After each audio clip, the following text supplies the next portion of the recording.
Oh, sure. No, no. Let's Yeah. let's just pack and go home. On second thought,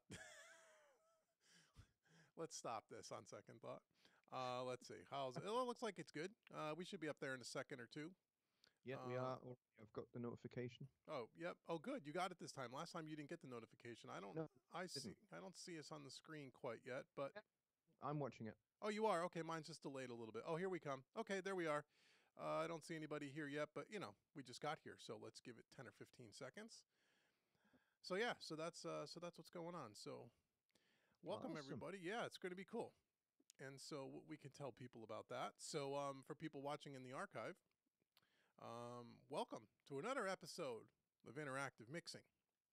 I'm Awesome. one of your co-hosts, Dave Ignola from Home Recording Made Easy and Learning to Mix.com, and I'm with my good buddy Johnny Lipsham at johnnylipshamstudios.uk, .co.uk, Dot code UK. That's right. .co.uk, or Johnny Scotland. That's what I call him because it's just easier. Um, so how are you, Johnny? Um, still kind of suffering with the effects of my meds, but other than that, I'm doing pretty good, man. That's good. Yeah, that stinks when you're on medication. I was sick a couple of weeks ago, and that's why this is actually not our normal Yeah. interactive mixing date. Right. This should have been our regular YouTube, I don't know, live stream, I don't know, whatever we do at the end of the month. But Yeah. Yeah. yeah, but last week I was, or whatever it was, I was not, I just wasn't feeling well, and I had a long day, and I just said, I couldn't do it. So we canceled at the last minute, which I apologize for, but we're back. And we have 11 people here already. We have John. John, how are you? Doug. Doug, how are you? Mike and Mike. Mike, same guy, Mike. Volume seems low, he says. Okay, thanks, Mike. Let me turn it up a little bit here. I'll turn my mic up. I'll turn Johnny's mic up. Let us Check know. one, two. Let us know how that is. I was changing some of the volume settings around for the videos that I was recording today, so they might be slightly different than what it was last time. But if it's too low, just let us know. Especially when we get to Studio One, we will stop and we will fix it so it sounds good for everybody. Let us know how it's doing now. I just turned a yeah. Everyone says yeah. Doug said it's significantly lower. You have your fader pin. Let us know now. How does it sound now? Oh, you know what? I can do this. How about that now? Let me know if that's any better. Check 1, 2. It should be better. How's that, gents? Is everything good there? Let me know if the volume's good. Doug, Brandon, Mike, Rainier, John. How's the volume now? I turned it up a little bit. So we'll wait Yeah. for no. Doug saying no different. Well, then there's a delay. Doug, it should be. It should be. There we go. Yes, better. Okay, it is better. Okay, so it's better. Thanks, Carl. How are you? Okay, great, guys. Thanks so much. Yeah, I was. Yeah, Actually, that tells us how long our delay is as well. that's not too bad. It's actually probably less than 20 seconds. Sometimes it's a Yep. lot longer on YouTube, which is a real drag when you're asking for feedback from the chat room. But yeah, everyone's saying it's much better now. We got 12 people here. We'll wait till a few more people show up because I know we're going to probably get 20 some odd. So again, welcome to Interactive Mixing. For those of you who are new to Interactive Mixing, it's a pretty simple concept and kind of unique. Johnny and I picked the song. We kind of picked the plugins, limited set of plugins. And then you guys and gals in the chat room kind of direct Johnny and I how to mix the song with EQ compressors. We'll give you a few choices of different types of plugins. You can direct us, and we kind of just drive the car and we let you make all the decisions. And I think this is probably our maybe 5th or 6th month that we've done this now. Yeah. Yeah, we've done. I've looked in the archive. I thought we'd done at least 4 or 5 of these. So we're going on almost a half a year now. And it's been good. It's been great. People have had fun every time we do these. People seem to really like it. We get quite a few members in the chat helping out and pitching in. And then we always do a Q&A session towards the end. We try to limit this to around 2 hours to keep it kind of short, so we're Yeah. not here all night. But if we have some good Q&A afterwards, we could stay on a little bit longer. But we Oh, try to limit it. So anyway, we still got. Let's see who else is here. Yeah, Brandon's here. How are you, Brandon? Doug, I said hi to Doug already. Carl said hi. Okay, everything's look good. So we still have probably around 13 or so people. And so, yeah, so that's what's going on. So, Johnny, what's going on in your neck of the woods? Any news you want to talk to the people about before we jump into our Studio One session today? We're going to do an indie rock tune today. Kind of, yeah, I guess it's indie rock. You could call it indie rock. Yeah. What's new here? MIDI Drums Made Easy Volume 2 is imminent. Oh, that's right. Coming soon to a theater near you, Yes. right? Yes. Excellent. I'm very actually very pleased with how it's gone. You know, I've had to do it with kind of my all of this going on. Oh, But but I'm actually really pleased with how it's gone. It's going to be excellent. It's going to take your drum programming to the next level, just like Volume 1 did. So it takes you to the level above the next level. In so fact, it starts where the first volume, MIDI Drums Made Easy, volume 1 left off, and it kind of just progresses you down, right? correct. Yes, Volume 3 will be completely different. It's gonna cover I think an aspect of programming that I don't think anybody has ever really covered before. So Ooh, that sounds like yes, fun. I'm gonna break new territory for MIDI programming. Very nice. That'll be great. So volume 2 will be coming out probably in the next, what do we think, few weeks. I mean, by the time it's all done, within the next 2 to 3 weeks, you'll start seeing that. And then Yep. volume 3 will come sometime probably by the end of the year, right? Maybe around holiday time, possibly. Yeah, Christmas time Okay, is Christmas. I'll be a good Christmas gift to be buying yep. yourself or for someone that you love. So that's really cool. So yeah, we're looking forward to that. Certainly. I know the first one did really well and people have been asking for the second one. So the second one will be good. Cuz I don't know anyone that's done any kind of MIDI drum programming training course that I know of. Not the way you've done it anyway. And so yeah, that's going to be excellent. That's going to be Yeah. excellent. The other cool thing is, do you remember we for the plugin show we I demoed the Presonus Symphony Orchestra. Yes. Well, I had following that, I had a number of requests to go into some more details. So I'm actually going to do a video series for YouTube on my YouTube channel, uh, where I'm going to actually cover each section of the orchestra and look at some of the articulations that you get and the instrument packs you get, as well as some of the loops. I've managed to get some of the loops actually to work now, and they sound fantastic. Oh, So awesome. Oh, that so when is that coming? Have you started that yet or is that coming soon or what do you think? that'll be coming soon. I've got it all mapped out how I'm going to do it. I'm going to do short videos to give you a flavor, a taster of each section of the orchestra, and then hopefully that will compel you to go and buy it, because I tell you, it's actually pretty cheap for what you get. Yeah, It, you it, said it was like $99 or $95 US, something like that, right? That's what we were it, talking about. it's under $100. So and you get the full orchestra, and you get some really useful loops that you can use as music beds without having to spend time, writing your own arrangements, and you can tailor make them, which is really cool. That's really cool. Yeah, so look for that on your YouTube channel. I'm sure it'll be on your Facebook page too. You'll be letting people know when that's coming out. So that's going to be great. Let's see who else has joined us here. Rainier's here. Hi, how are you? Assassin, hello. Robert Booth, hello. How are you? Brandon, I don't know if I said hi to you earlier, but hi, how you doing? That's great. Yeah, no, that's really cool. So make sure you guys are checking out Johnny's Facebook page, his YouTube channel. And take a look for those things. And when his MIDI drums is ready, you'll be hearing from me too, because you're going to buy it from Home Recording Made Easy, and I'll make sure we get the news out to you. And make sure you're a part of the VIP email list, because if you are, you'll get special pricing, special stuff, yada yada yada, that you don't get anywhere else. So make sure you go to homerecordingmadeeasy.com. And by the way, the website's all been redesigned, so if you haven't been there yet, go check it out, please. And Yeah, also make sure you visit Johnny's Facebook page. And I sent out an email to people today to go over to my Facebook page, Home Recording Made Easy too, and give me the thumbs up and some likes. I'm really trying to drive some traffic there, and so that would be helpful. yeah. And yeah, that's going to be great. And I was telling Johnny off air that the next Made Easy series from myself, mixing with analog style plugins Made Easy, is coming very soon after Johnny's comes out. It's done. The last video was recorded today. And so it's a big one. It's, I was telling Johnny, it's near 15 hours long when it's not all one video. I think it's like, I think I got to count. I think it's like 16, 17 separate video files. Right. but it's the most involved Made Easy series we've done to date, by far. And so it's all about the analog style plugins, some of which we'll look at tonight. It takes you through, we can compare different channel strips, different tape machines, different compressors, different EQs, a lot of A/B testing, a lot of routing and options of how you set up your DAW to work with these style plugins the most effectively. And then there's a 9-part section that is mixing the entire song, which you'll get all the audio files for.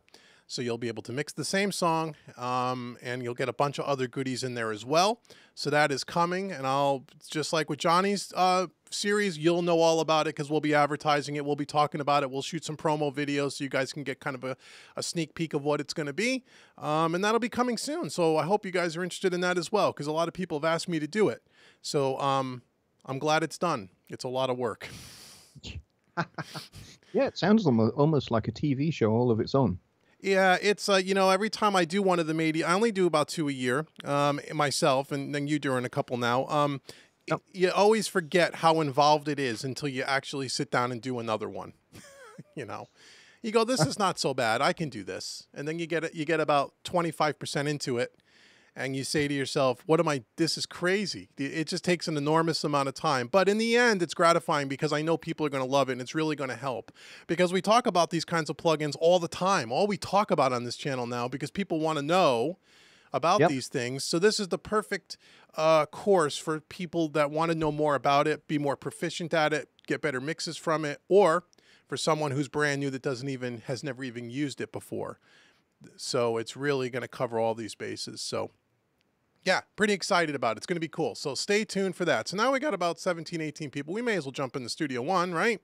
Good. Let's do it. Okay, let's jump into Studio One. And I know I have to switch cameras because remember last time I didn't switch cameras until about, 15 minutes into the show, and everybody was like, switch the camera. That was my fault. That was my fault. Okay, we're going to switch. So now we're going to switch the cameras. Okay. And we're going to put, let's see here. We're going to go ahead and we're going to move Johnny over here. Okay, cool. So now everyone should be seeing Johnny. You should see Studio One and you should see myself somewhere. And if I move myself up a little bit, I'll go up to the top right-hand corner to get out of the way of the mixer. That might be better. Okay, so what we have in front of us here is a pretty simple track. It's an indie rock track. Why don't we just listen to it quickly? I really haven't listened to this other than for maybe a few minutes. I'll try to balance the faders a little bit, let everybody kind of know what we're dealing with here. And most importantly, Johnny, if you could keep an eye on the chat. And guys, if you can let me know, is the Studio One audio loud enough, too loud, not loud enough? Let me know how the audio is too, because I can stop and fix that. It should be okay, but I just don't know for sure. So here is the track that we're going to be dealing with. The name of the band is Woodfire, and Outer is the name of the song, I believe. Yes. Okay. Here we go.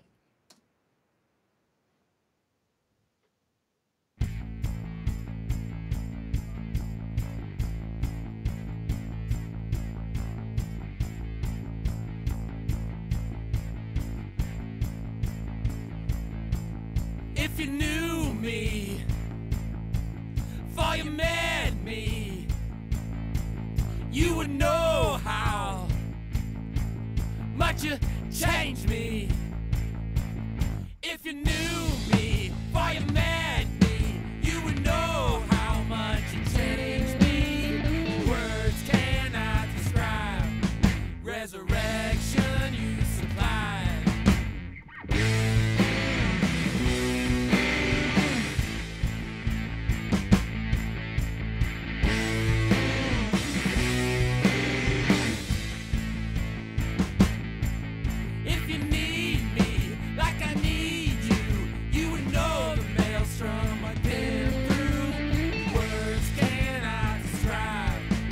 Resurrection you survive.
your mind.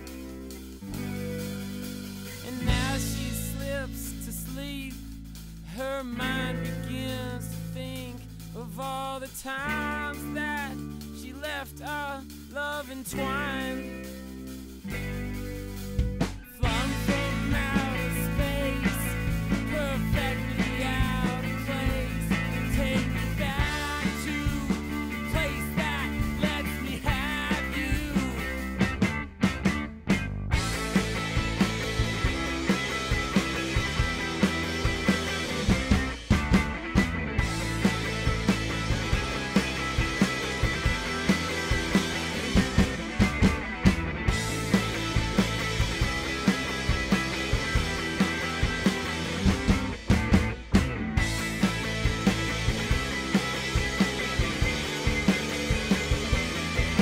If you knew me, before you met me. If you knew me, before you met me. If you knew me, before you met me. If you knew me.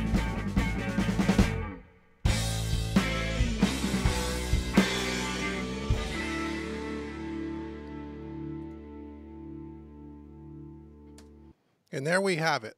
So quite a bit different than what we did last month, wouldn't you say, Johnny?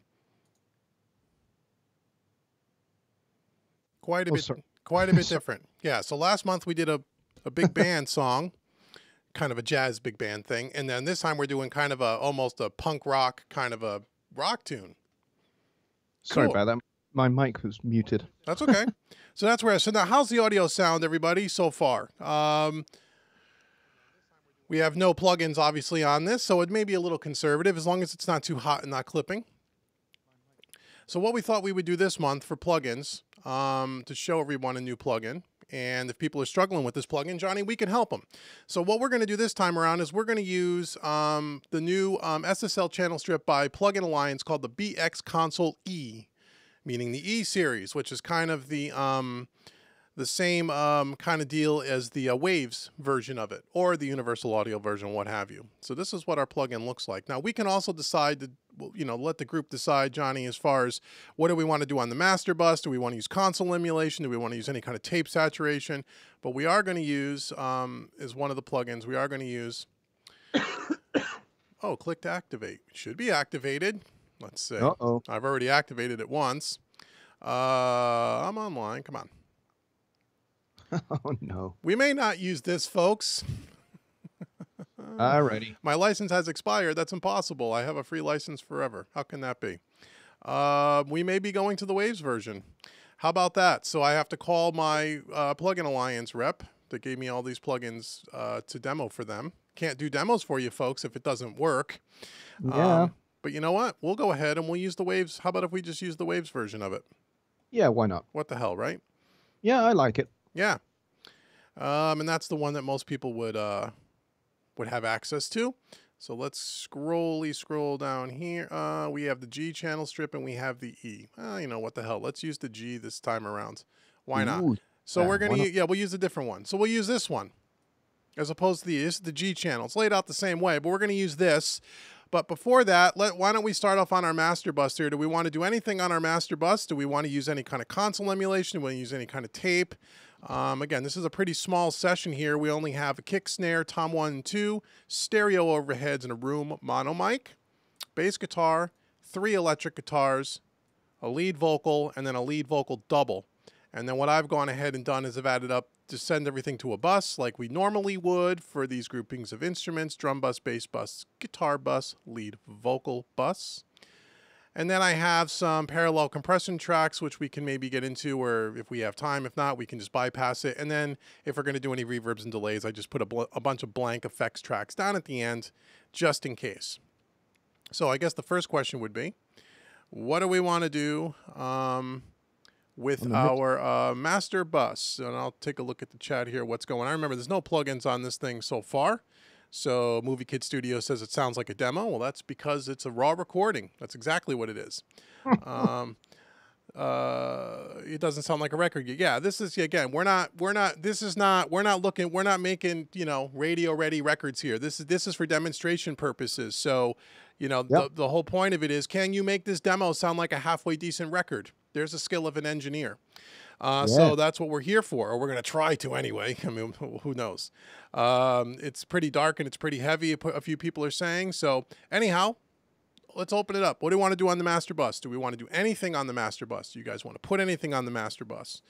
It is kind of a dark, and it's got a lot of lows and a lot of low mids in it, which we can always clean up with EQ afterwards. But what do we want to do here? And if you guys don't know, then or don't have a response, we'll pick something. We will.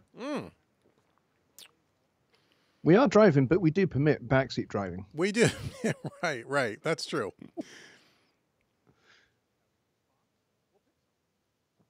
Yeah, Movie Kid says he wasn't knocking us. I think he is perhaps afraid that we misinterpret his comment. Oh no.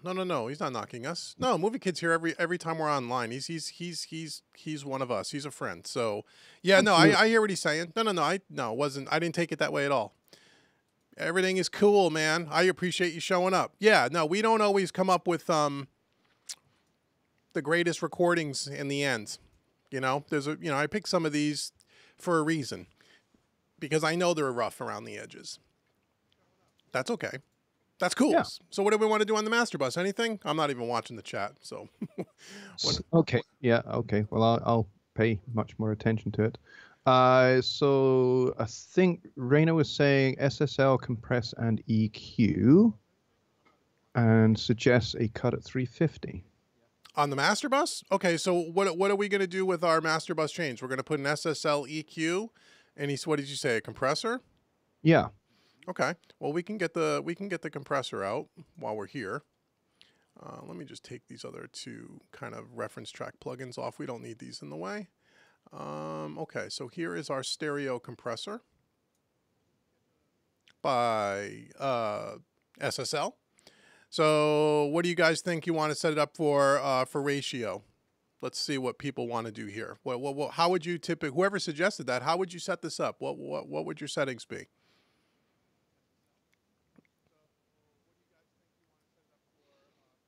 And then we can certainly put an SSL EQ on there if we wanted to, or some kind of an EQ. Rainer was the person that suggested it, and he suggests very smooth compression. Okay. 2 to 1. Okay, so let's do a 2-to-1 ratio. Okay. We could do like a 3 millisecond attack, or we could do a 30 millisecond attack. What's your favorite settings, Johnny? I know you like certain settings on this compressor. Yeah, 30 attack, 100 release is what I usually go for. Because my memory, if my memory serves me well of working with SSLs, that's kind of what their bus compressor, I think, is kind of default set at. Mm-hmm. As I recall. And our makeup, and we'll turn down our makeup gain. The default on their makeup gain is always 3 dB, so I always turn it down. Okay, yeah. So there we go. So let's just see what the music's doing to this.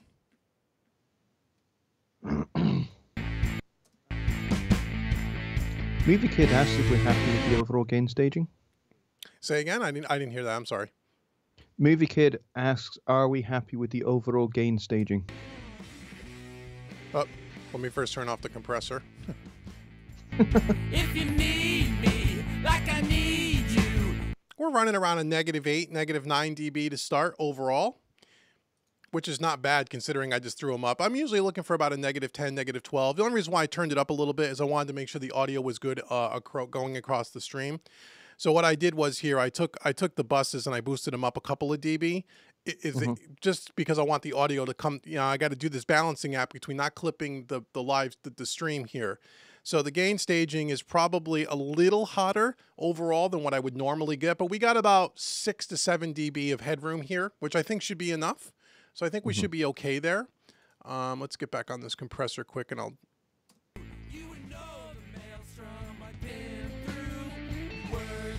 Yeah, Raina's talking about looking for 3 dB of gain reduction on the mix bus compressor. About how much? 3 dB gain reduction.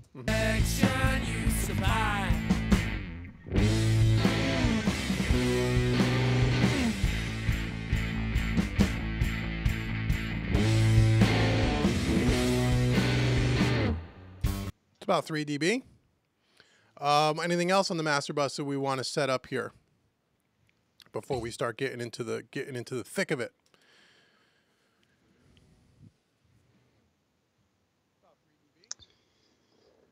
Nothing as yet. Yeah, it's about a 20-second delay. I can hear it, so that's cool. That's cool. Wait just 5 more seconds, somebody will chime in. Maybe somebody will. Rainer says EQ cuts 1.5 dB at 300. On the master bus. I'm assuming that's what he's referring to. Okay, because we haven't done anything yet throughout the tracks, but that's okay. We could do that too. This is their mix. So here's the SSL EQ. Ooh, how pretty. What did he want to do? What was the cut?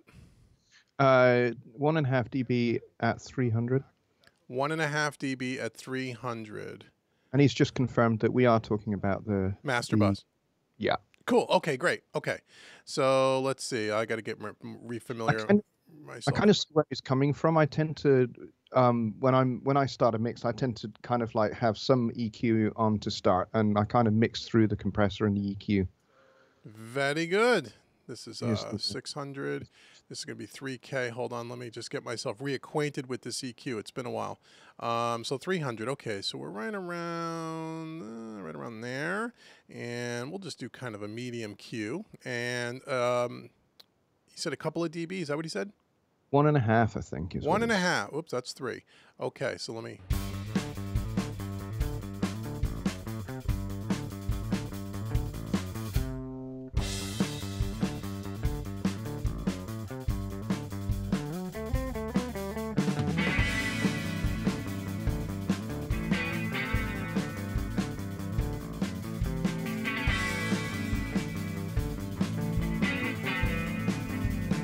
Okay, there's 300 cut at about 1.5 dB cut at 300. A little bit more than 1.5. It's close. Okay. Anything else you want to do there? Here's the before. I'll do the before and after. I'll just bypass the plugins. We'll start with the before, and I'll take it away.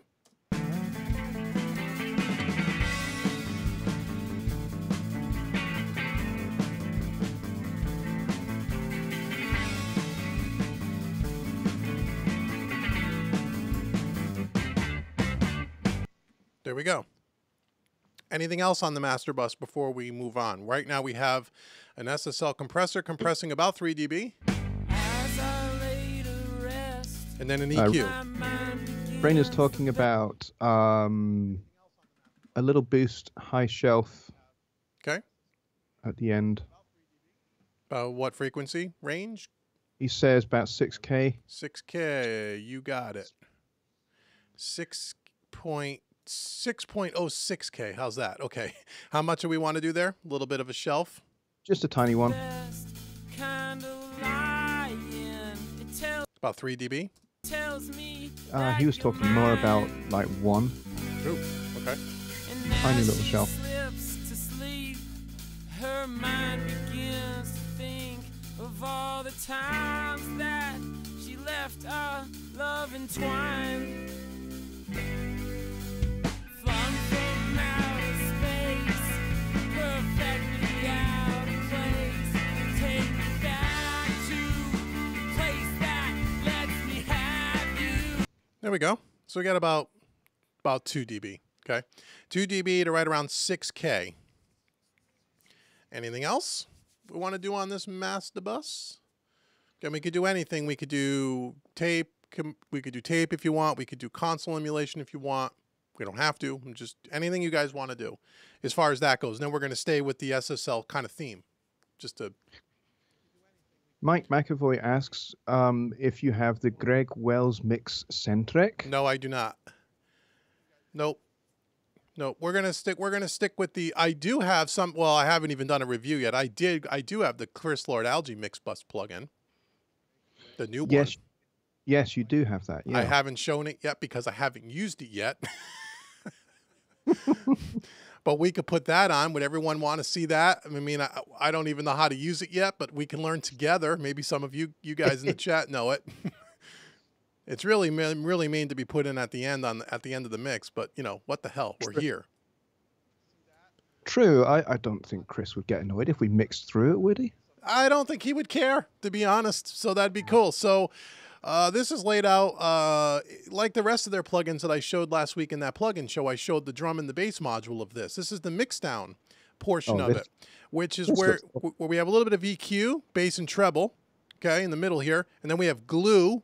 I think that means tape or some kind of saturation. And then we have drive, which my guess is comes off the Focusrite, the red that he uses. And then we have an input and an output. We got some fancy looking meters here. And then he has a bunch of presets, which is always cool. And you never know what his presets mean because I always have these silly names. But let's just see what we just turned it on. I did watch him demo this. And there is something to be said for just running signal through it without touching any of the dials. So let's just see what this does.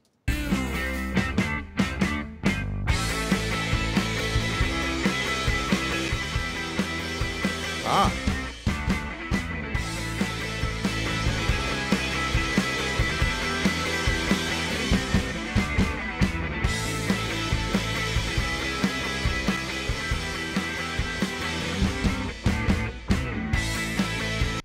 Well, I'll tell you what, you don't do anything but just turn down the output, and that already starts to sound a little bit better. We haven't even done anything.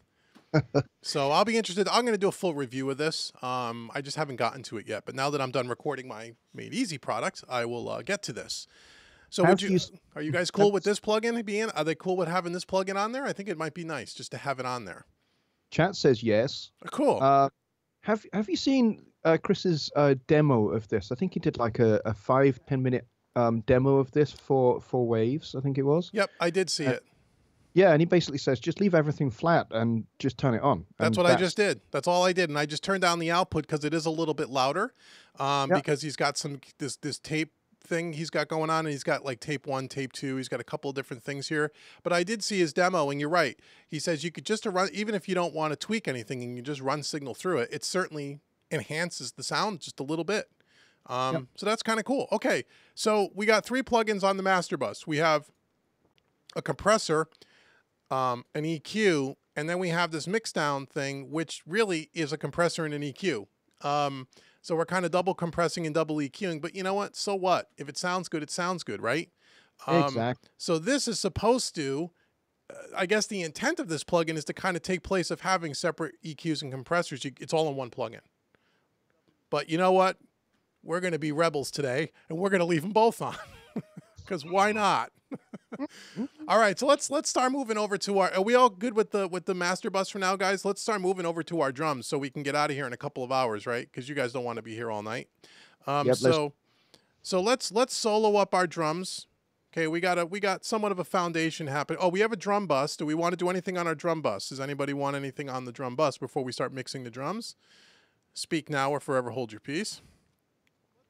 And then we'll start off with the kick.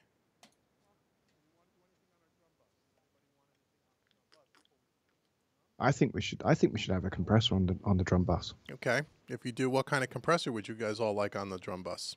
That's just me, and I'll let the chat decide which one. Okay. We are doing an SSL mix, so we can use an SS style EQ or compressor, or we could do something else. Whatever they want to do. Yeah, we should use the SSL. That's just me, and I'll let the chat keep it faithful to the console concept. That's a good idea. We can use excuse me one moment. Yep. We can use the Waves, or we can use like the Slate Digital FG Gray. Whatever you guys would like to do. It's totally up to you. I'm here driving the console, and you guys are telling us what to do. That's the whole point of this. And you guys usually make pretty darn good decisions if I don't say so myself. Hopefully Johnny's feeling okay over there. Poor guy. Let me, okay, I'll take on the chat while he's getting himself situated. Let's see. Let's see. John says, yes, Master Bus is good. Okay, let's see. I'm just catching up. Oh, okay. Brandon says he wants to do the Slate Fairchild on the drum bus, I think you're saying. John is also saying that a compressor. Oh, Rainier says the Kramer Pi compressor. You know, I do have that compressor.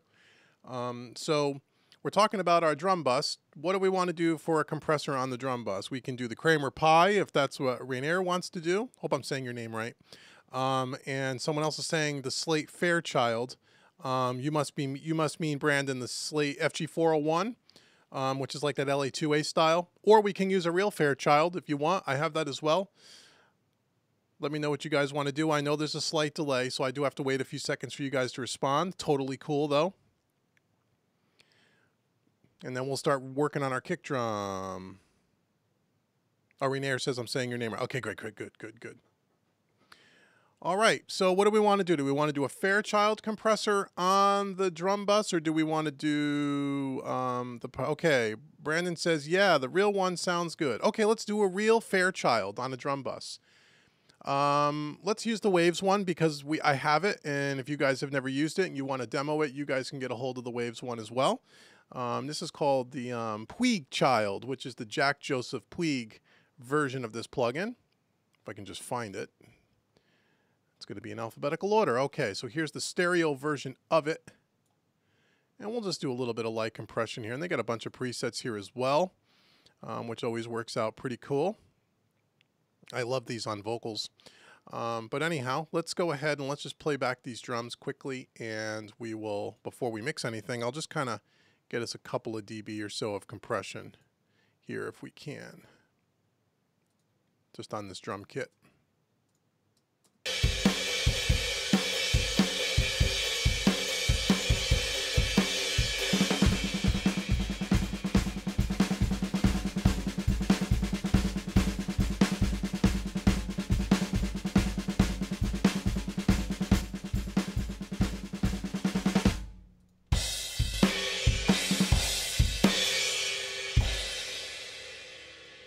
Go back to the beginning of the song.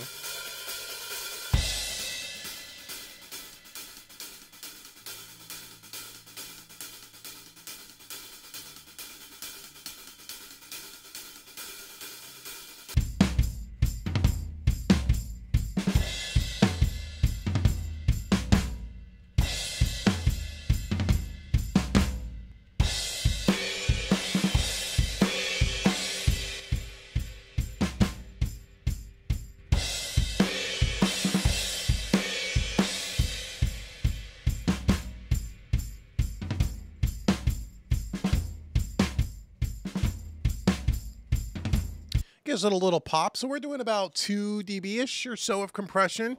And I turned down the output to try to level match the plugin a little bit. Okay, so let's mix into that. We can always tweak that as we kind of go along.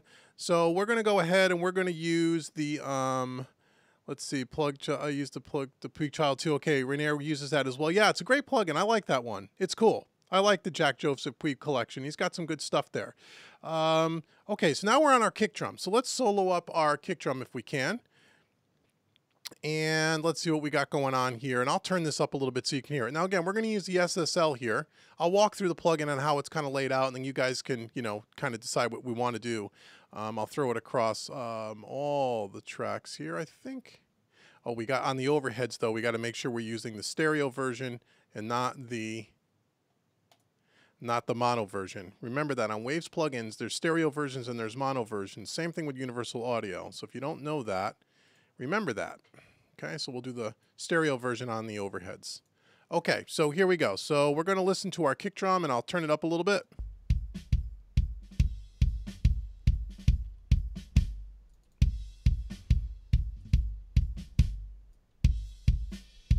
Okay, so if you don't know how this plugin is laid out, I'll walk you through it quickly. So up here in the top left-hand corner, we have our filters, low cut and high cut. Over here, underneath that in purple, green, and blue is our EQ. Our high frequency in purple here, everything is plus or minus 15 dB. And this one goes from 1.5K to 16K. There's no variable Q on the high frequency. In green on the high mids, we have a variable Q here, you can see. And we go from 600 hertz to 7K. Down here in blue, we have, again, a variable Q, and this is the low-mid frequency from 200 hertz to 2.5K. And then last but certainly not least, down here in black, we have from 30 hertz to 450. Again, no variable Q. It's much just like the high frequency up here in purple. Over here in the top right-hand part of the plugin, we have our compressor. We have our ratio here. We have our release underneath that, and then the threshold to the right. We either have a slow attack or a fast attack, just like on the SSL console. On the green here is our gate.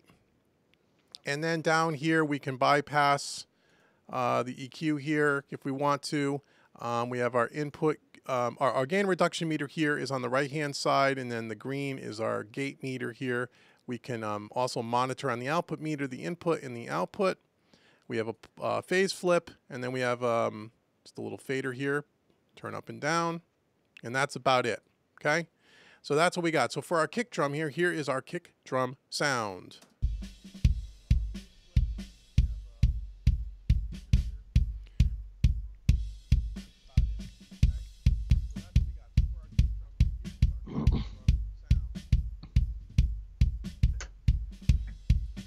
Okay, so what do we want to do to this thing? I'm back, by the way. I see ya. I see Johnny's back. Glad to have you back. All right, so we need to know, what do we want to do to this kick drum?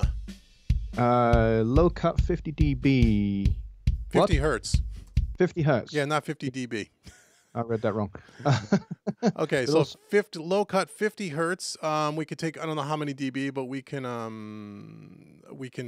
dial some out and we can see if it's enough or not enough. So here's 50 dB. 50 dB. I did the same thing. 50 hertz. And we're going to go ahead and we're going to take some out.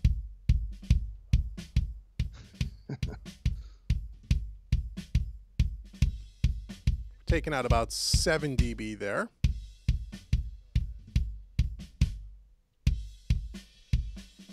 Okay, so before, after.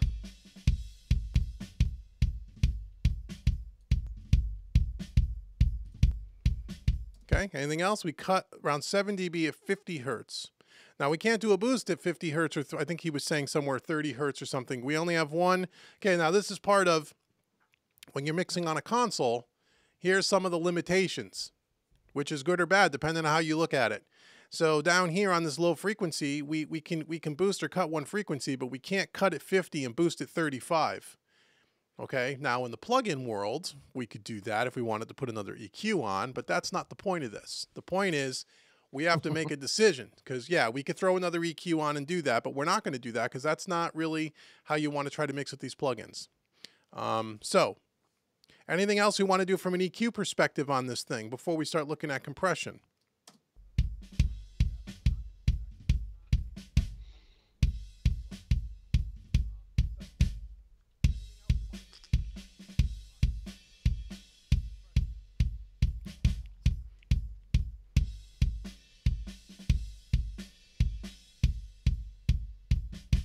You guys are going to have to get faster typing. Gotta get faster typing. Hopefully you guys can hear it okay. I know the kick drum's always a little low. I could try to turn it up a little bit. I just don't want to clip the video. Okay, roll off the top. Okay. Where? Doesn't say. Now what we can do, though, on this, going back to the low frequency, if we're going to roll off, if it takes some out at 50, we can use a filter and we can cut low. No, but then he wanted to do a boost at 35. That won't work. Okay, forget it. Forget it. Forget I ever said anything. Roll off the top. Any frequency range? Ballpark? He doesn't actually say. He just says roll off top. Okay, well here is our roll off at the top.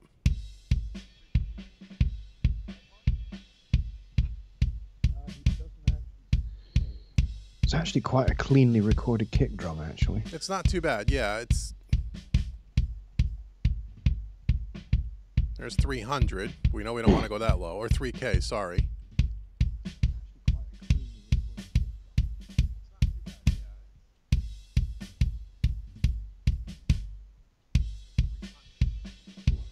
Yeah, we want to make sure we don't lose that that beater. click. Right. Yep. So maybe around 600, excuse me, 6K and up, we got rid of some of that. So now before.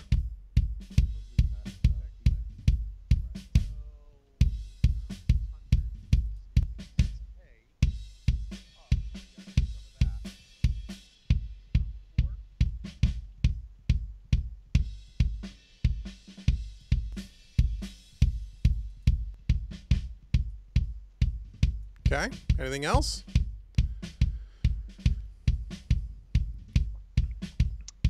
Rainer is saying take out, make a cut at 450. 450. Okay. Here's four. We're right around. Right around 450. How about that? Okay. Let's start with a.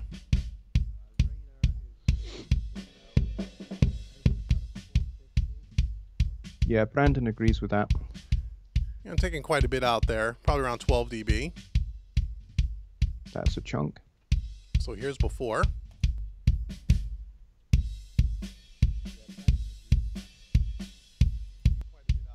After. Do we want to compress this at all? I'd say we do. Oh, while you were gone, Johnny, we put a Fairchild compressor on the drum bus. Oh, nice. The Puig Child. Here it is. Ooh. Here. And we're doing about, I don't know, a dB or two.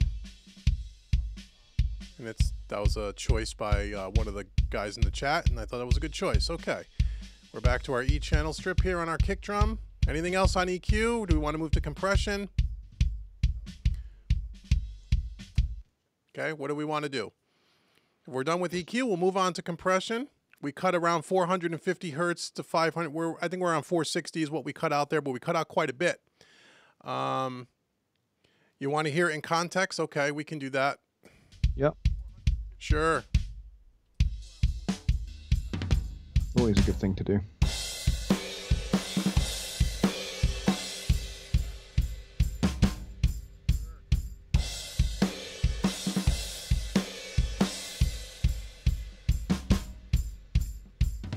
How's that? It's nice. I like that. Okay, so what do we want? Anything else in this kick drum? Are we going to compress it or are we going to move on to the snare? You guys decide. Make a decision. To compress or not to compress? That is the question. It's a good question. And I want to, if we decide yes or no, well, let's see what they decide, because I'd like to know why they feel that way. Again, right? Let's see if we can get into the head of some of our engineers in the chat room. Yeah. Okay. Brandon Van Allen says compress. Okay. Do we want to use? Okay, we have a few choices here on compression. Well, not really. We don't have. We only have one choice. Do you want to do a fast attack or a slow attack? And what do you want to do it? And why do you feel that way? I'm interested to know. Good. And then what do you want to? What do you want to do for a ratio? Fast attack, fast release. Brandon says.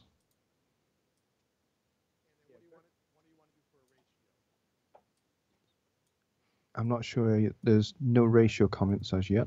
Okay. Oh, there we go. As soon as I say that, Brandon says 2-1. 2-1. Okay. Okay. Brandon's making this decision. Good call. Why a 2-1 ratio and why you said fast attack, right, Shiny? I said fast release. Did he say fast attack as well? Fast attack as well. Okay. And how much compression do we want, roughly? What am I? 3 dB.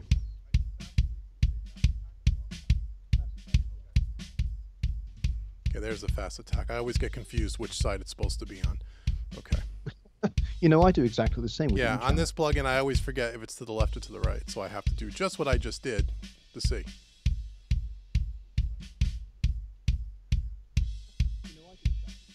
Okay, there's about 3 dB. We have a 2-1 ratio, fast attack, fast release. Why a fast attack, fast release, and why a 2-1 ratio? What makes you make that decision? This is before the EQ and compressor.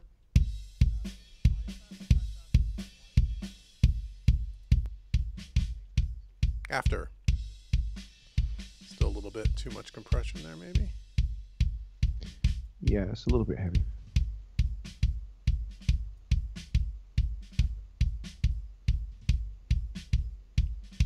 Okay. Any Brandon, any I don't know, has Brandon responded to what made him pick those compressor settings? I'm just curious. I think it's the right call, by the way. I just want to know what made you think that. I hope he's going to say because, you know, Dave, I watched Mixing Made Easy Volume 2, and this is how which is what I'm hoping that he's going to say. Because that would be right, my friend. This is a good call, but I'm just curious to know because it helps me understand where where everybody is and what they're. So as we're creating new YouTube videos and things, we know what to teach. This is I want to know where you guys are at. I think these are good settings for this kick drum. I'm just curious to know why you pick those compression settings, and if you're not sure, that's okay too. By the way, he says helps with clarity and gives a nice pulse. Yep, the release being quicker gives it a nice pulse. Why 2-to-1 ratio? Why not 4-to-1 or 5-to-1? Mm-hmm. And then we'll move on to the snare. We're good on the kick, everybody?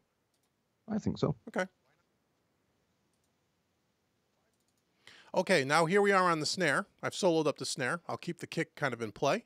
Here's our snare drum.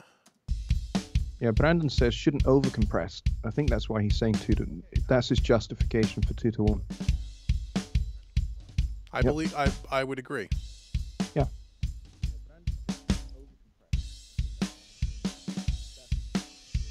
See, I wouldn't have necessarily gone for fast attack, but that's just me. Well, here's why I would go. Here's why I would do that. And I don't know if Brandon's feeling the same way, and it's okay if he is or if he isn't. We're all here to learn from each other. So the reason why I would use a fast attack and I would use I like he's in the release on this particular one. We want that nice pulse, and you're really looking at the tempo of the song on that for the release. The fast attack on drums is going to get the drums overall to sit back more in the mix. It's going to sound that it's going to kind of push the drums a little bit back in the mix, which is going to leave the guitars and the vocals and the bass a little more up front, which is good. And the 2-to-1 ratio, I do that a lot on drums. Well, on most tracks on a channel strip is because, remember, we're doing 3 dB of compression here. We're now doing 3 dB of compression here with that same kick drum. We're doing 3 dB of compression here on the bus. And because we said we're going to live dangerously, we're doing some compression on this new plugin that we don't even know how to use yet. So now we're compressed that kick drum 4 times. 4 different stages. So when you're mixing with these plugins, this is where Brandon's right, is that you want to do things, I do anyway, on a channel strip in a very small amount of compression, because we're going to, and I call it I just call it controlled compression. We're just trying to control the dynamics a little bit. We're not looking to squash it because we're going to compress it a little all along the signal chain. So that's why I would have used a fast attack in this. I would have set this compressor up the same way, exactly the same way. So good call, Brandon. I don't know if that was your thinking, but that's my thinking. And if you think differently, let me know what you think, because I'd like to learn something from you as well. So, okay, now we're on the snare. So now here's the question. I kind of just gave away the answer. I probably shouldn't have. So now, how do we want to, so let's start with the EQ.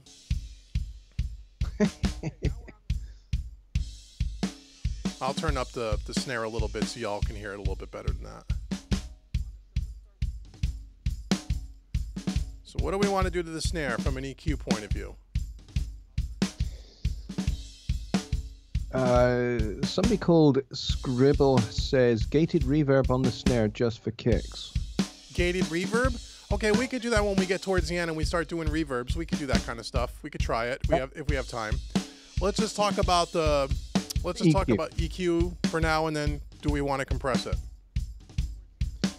Rainer says high pass up to 100. Okie dokie.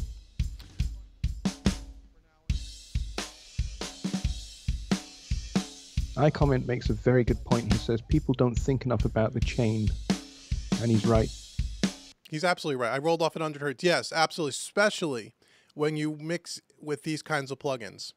Yes. Which, by the way, when you buy mixing with analog style plugins made easy, I spend, I don't know, 2.5 hours talking about signal chain and the way you process all these things. He's absolutely correct. When you mix with these kinds of plugins, in my opinion, you think of it differently than when you mix with regular stock plugins. Agreed. The chain is very important.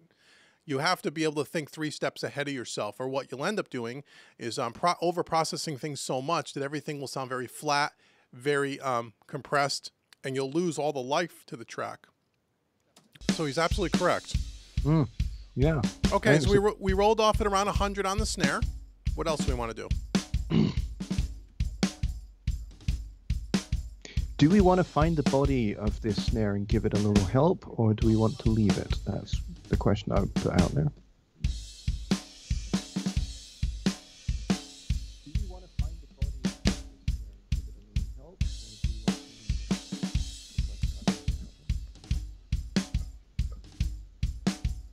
Hey, what do you guys think on the EQ here?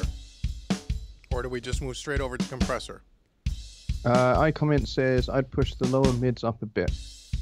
Okay. Give some boost in the body area. So maybe around 200-ish. Yeah, around about that probably. Okay, let's It's see what we got. Sounding drum. Well, that might be a little much.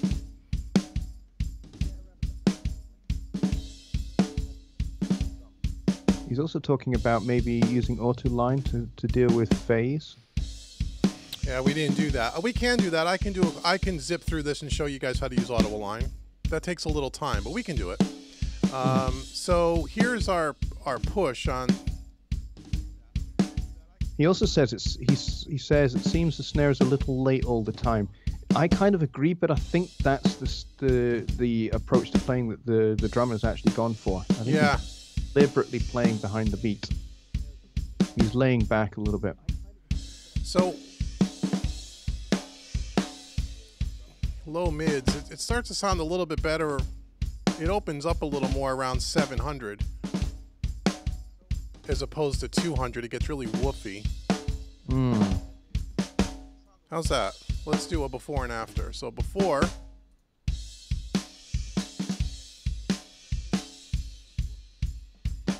After. Anything else you want to do to this? High shelf, around 5K of a couple of dB. Oh, boost. Okay. Yep. 5K. And Brandon says, check the 500 area for boxiness. Okay, so we did a little bit of a boost there at 5K. We can 500. Well, again, this is where we're gonna have. Oh no, I can do it here. I can do a boost of the 700 here. So let me get rid of the. Let me get rid of the boxiness first.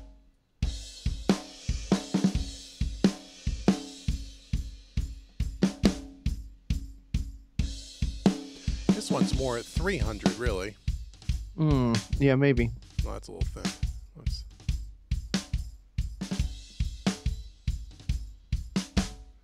Okay, so now we wanted to bring in a little bit more. Go back here a little bit. Rainer says to check the phase was the first thing he said at the beginning. And I'm just going to go up through the chat. And I think we might have missed that. Yeah, we did. So there's our snare. Let's compress our snare, and then we'll drop auto align on here, and I'll show people how to use that quickly for people that don't know how to use it. So let's just compress our snare. Are we going to compress our snare? And if we are, what are we going to do? And if we're not, why aren't we?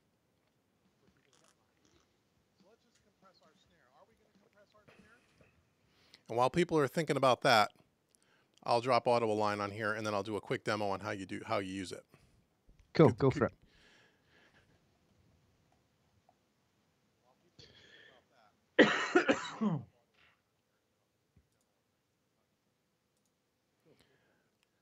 Yeah, Brandon says yes to compression.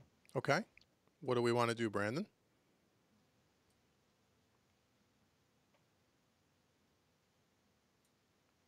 He says similar settings to the kick drum. Okay.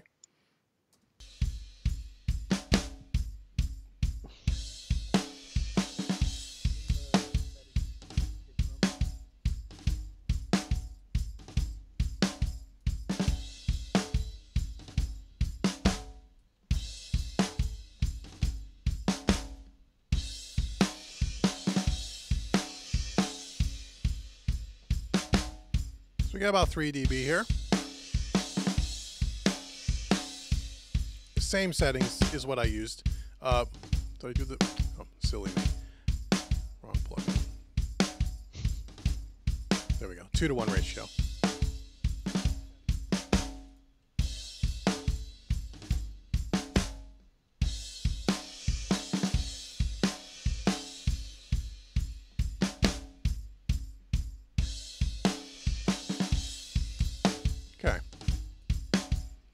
So there's our kick snare.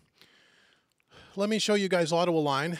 Anytime you work with acoustic live drums, you know, like in the room, like real drums, not MIDI stuff, you want to do phase correction. And there's several tools on the market. I've used a few of them. The only one that I own is auto align because I think it's the best one. It's, to me, the easiest one to use, and it does a really good job. Let me explain how, and if you want to see this in depth, I have a 45-minute video on my YouTube channel that I walk you through on how to do this exactly. I'm going to whip through it here. So what we want to do is we want to phase align our kick, snare, and our two toms to our overhead mics. Okay, so for you people that are watching that may not know why we're doing this is because let's take a snare drum for example. So we have a microphone on the top of the snare drum, right? And then we also have an overhead over the drum kit, which is also picking up the snare. The time that the drummer hits that snare drum, the time that it takes for the sounds to go to the snare mic is going to be shorter than the sound that gets picked up by the overhead mic, right? That's pretty common sense, right? So the difference in time between those two microphones is phase.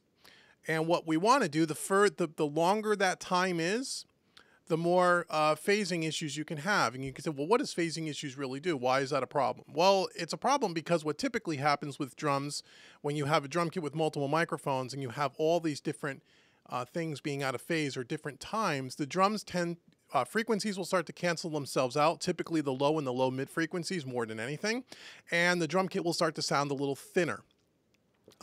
Depending on how the engineer mic'd up the drum kit and how careful they were with mic placement, this dynamic can happen more or less. So it's always a good idea, especially if you didn't record the drums and you have no idea what they did or didn't do, is to use something like auto align. And auto align will go ahead and we'll put them in phase with each other. So what we do is we start with on the overheads because we want to align everything to the overhead mic. Now on a channel strip, let me just make sure I say this because someone might ask me thinking this.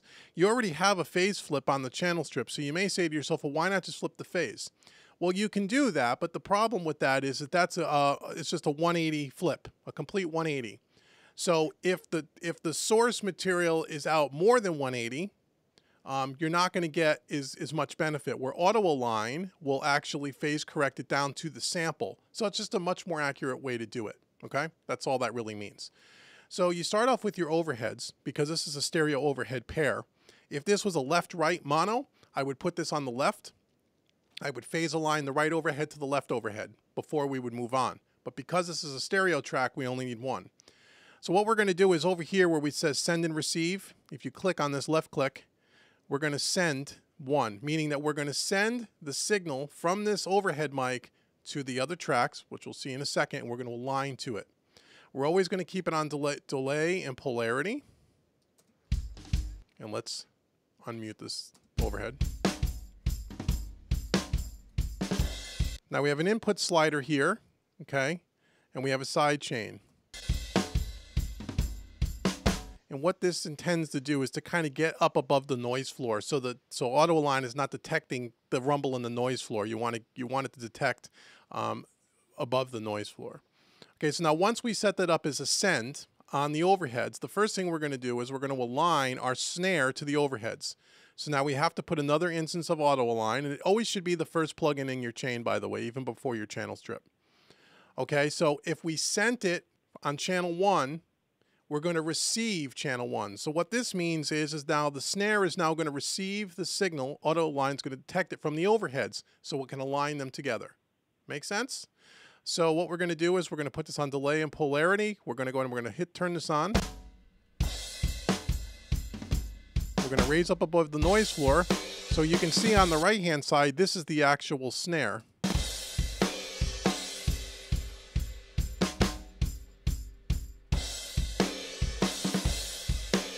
So the graphic that you're seeing, you want to raise up the input enough so you're not getting all the bleed. So when he hits the snare, that's when it pops on the graphic. It's really tight, if that makes sense. And then what we do is we hit this blue button called delay detect, and watch what happens.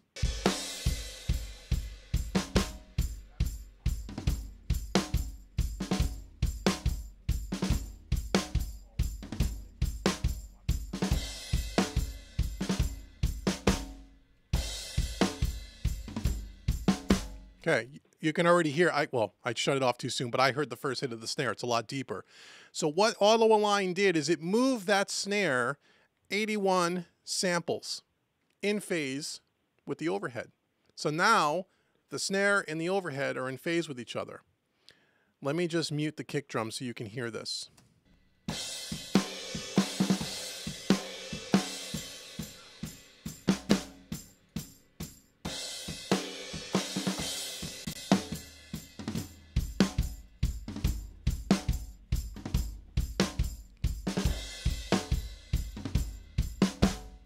Hear how the snare has more bottom ends? It's fairly subtle, but it's got some more thickness to it because we aligned it. Okay, so now you just kind of rinse and repeat. So you take now, you go over to the kick drum and you do the same thing. You bring another instance of auto align over. Okay, and we're going to do the same thing. We're going to put on delay and polarity. Okay, we're going to go receive 1 because again we're aligning everything to the overhead. Okay, so we're going to do the same thing. To get up above the noise floor. So we get a nice tight graphic on the kick.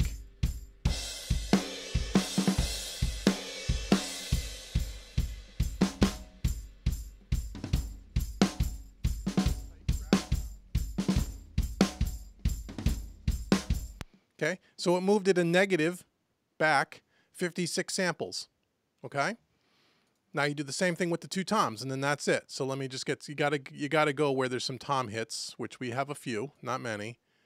Let's just, and this could be annoying because if he only hits the tom once in a while, you kind of get this repetitive thing happening.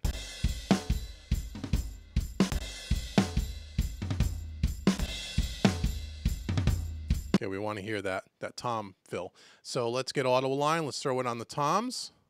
Tom 1. Same thing. Delay and polarity. Again, receive 1.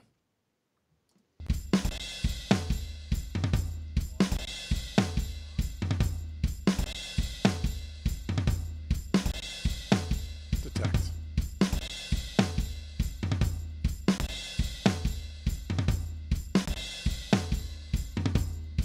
You can already hear that tom. I can hear that it's got a deeper tone to it. Moved at 61 samples. Okay, now we'll go over to tom 2, and we'll do it to tom 2, and then we can move on to our channel strip. So that was a good call, whoever suggested that. That was Rainer, I believe. Oh, good. Very cool. So let's go to tom 2. Great plugin if you don't have it. If you want to see it more in depth, please go to my YouTube channel and check it out there because I do a lengthy video on it where you have multiple snare mics, multiple kick drum mics. How do you deal with that? I explain all of it in that video. It's no cheap, that's for sure. What's that? It's not cheap. The plugin. Yeah. Right. It's a couple of $100 maybe. Yeah. Yep. It's worth it. If you mix with lots of recorded, live recorded drums, absolutely an essential plugin in my mind. Mm-hmm. Because it really, because with the drums, because this recording isn't too bad. I've seen things where they're so far out of phase, it sounds like the whole drum kit, you're like hitting a wet paper bag because the mic placement was so poor. So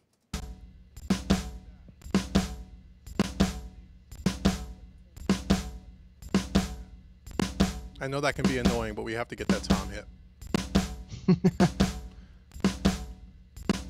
Only moved it 1 sample. It was only out of phase 1 sample, which probably tells me that the overheads were pretty close to the top of the drum kit. They weren't way up in the air. You can actually hear that in the recording. You can actually hear that, there's. Now I don't put it on the room mics typically because the room mics, if you don't, they're supposed to be space in there. If you align it, you lose that sense of the room. So I don't typically do auto align on the room. Just so you know. Okay, now let's go back, and I guess we could we do a quick A/B? Yeah, I guess we could. Yep. Oh, let's get something a little bit more than that, though, right? Or else that'll drive you nuts. $140 on Sweetwater for auto align. 140. And Audio Deluxe may have it even cheaper. I think I paid about 150 for it. That's going to be about It's going to be 130, 140, 150 pounds. I'm not quite sure what the exchange rate is at the moment. So here's with audible line, and if I take it away, listen to the snare and the toms.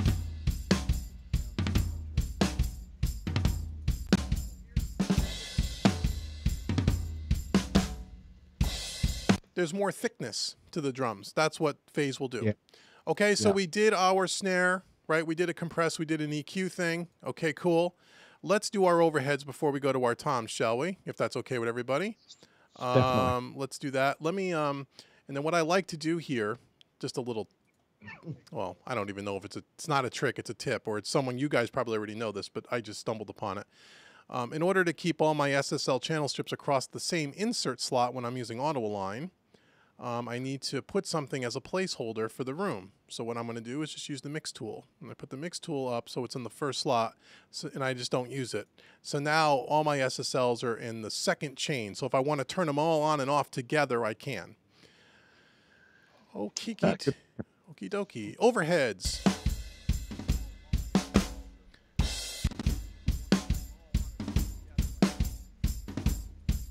I'll turn down kick and snare a little. So here's our overhead. Okay, what do we want to do to this thing, if anything?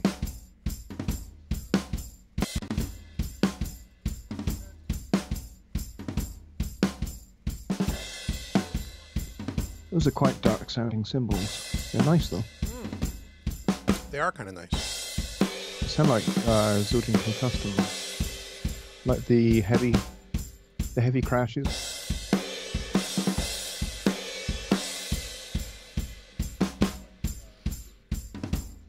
Okay, anything we want to do from an EQ perspective on these overheads for compression? We'll start with EQ. Let's talk about EQ first. Mm-hmm.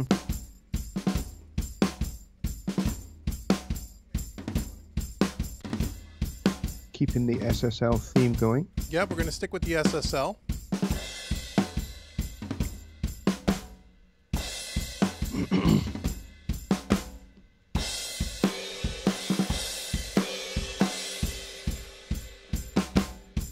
Okay, what does everyone want to do? Or Johnny, you can pick if there's no chatter there. I was just about to, and Brandon says roll off 200. Roll off 200. Okie dokie, Brandon. Let's find 200. We're down here somewhere, and we'll roll it off to kind of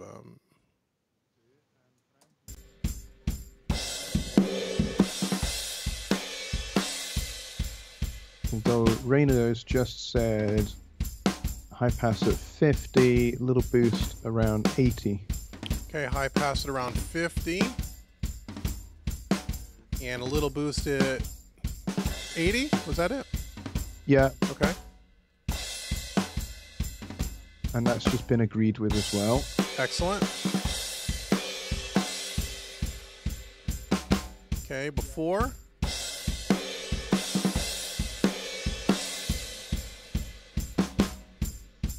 After.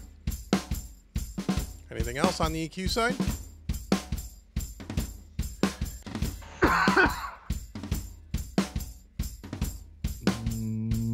Not yet. Okay, do we want to compress this at all?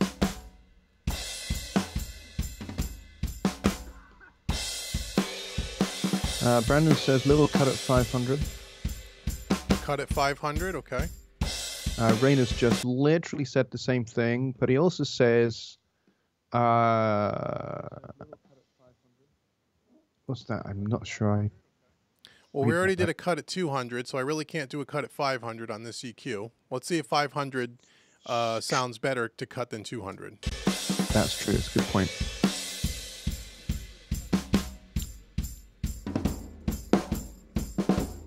He says a little boost at 3.5, I think is what he's saying. Sounds better taking out the 500 there. 3.5 a boost, you said? Yep. Okay.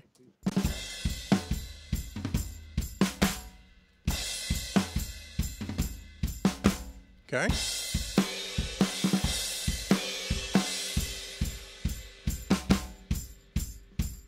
Anything else?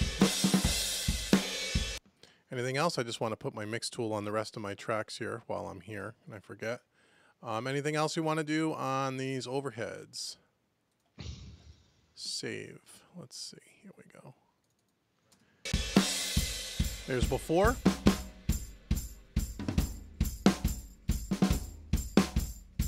After. Sounds quite a bit nicer. Yep. Okay, do you want to compress?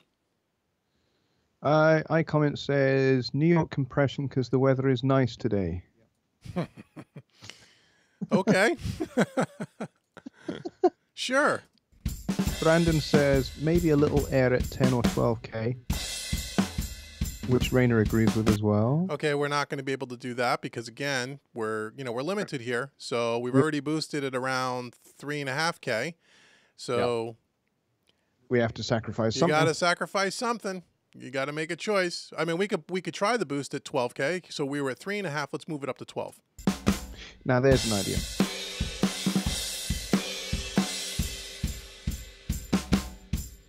That's the thing with consoles. There's 12K.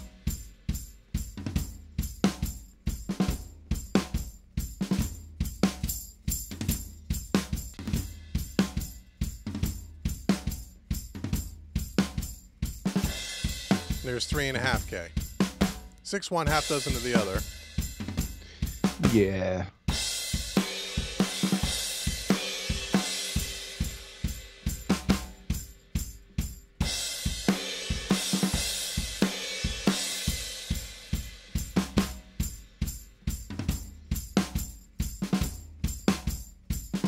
I suppose the 12K does bring out a little bit more of the top end of the cymbals. It will bring out a little more top and a little more of the Gives them a little tambourine. sharp.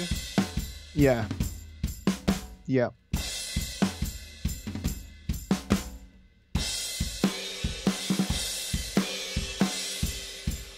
Yeah, that sounds nice on the cymbals. Those must be some really nice quality cymbals because they don't sound harsh at all. I mean, they sound really smooth. And normally when you start boosting 8, 10, 12, 15K on a cymbal, they get really, really ear piercing, but not these. These sound nice. Or maybe it was, who knows what kind of overhead they used. They could have used a ribbon mic, which would explain that. They're typically a little darker sounding, maybe. I don't know. But those sound nice.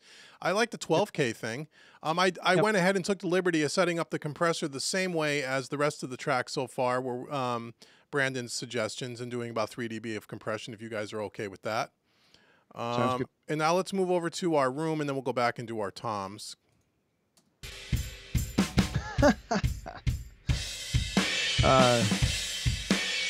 They're talking about the SSL and the lack of EQ dials. That's the well. There's the right. Well, that's part of it. There's part of the thing you didn't have that, right? You either you had to do one or the other. You didn't have a lot of choices, and some like that, and some don't like that. So Brandon says, add another channel strip, and then I follows that by saying, yeah, let's just bring in the console from the room next door. Yeah, right. We could, right. Plenty of See, space in so your this is where in the plugin world, yeah, you can we can add another EQ if we want to, but if you really want to stay true, and this is one of the reasons why I created the series I did, because people want to know, well, I use all these analog plugins, but I still can't. I don't feel like they sound like the records that I'm used to, and part of the problem is because you're able to just drag another plugin on. And if you do that across your whole mix, you kind of stray away, and there's nothing wrong with it, but that you kind of stray away from the original intent.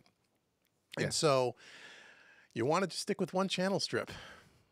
As analog literally useless, digital 1, analog nil. Well, that's harsh. No, everyone's got an opinion. I mean, that's, people like there's advantages to both. Of course there are. Yes. There are. And usually in most of our interactive mixing up till this point, we usually do more stock plugins and stuff. This is the first time I think we're actually using a channel strip. So this is different. Every month we try to do something a little different. But yeah, everyone's got an opinion. This is why we do this, because if you don't use these kind of plugins and you're thinking of, so whoever made that comment, you've learned now that you like the digital. You think the digital is more flexible and that's better for your workflow. Excellent. So if that's a discovery for you because you're watching this, that's the whole point. That's great. And you're not wrong in what you're saying at all. So anyhow, so we're on the rooms now. I've lowered the overheads a little bit. Here's the room strip.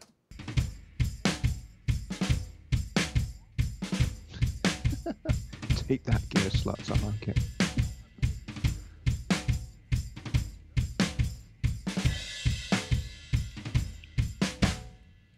Say, anything we want to do here with EQ on the room, Mike?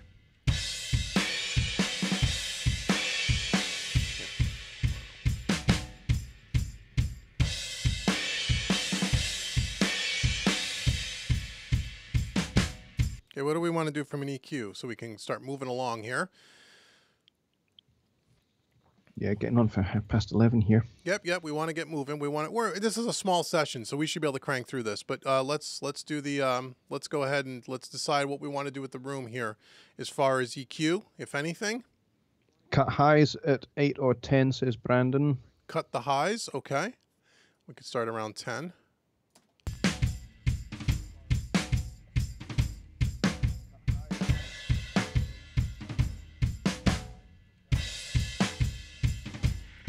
Okay.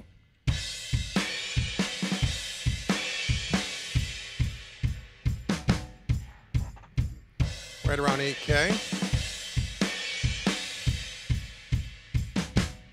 About 6 dB out. Anything else? Roll off at 150. Roll off at 150, certainly.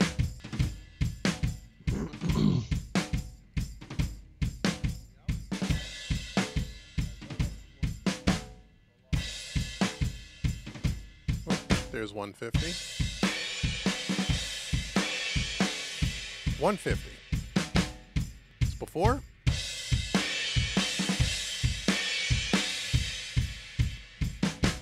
After. Anything else?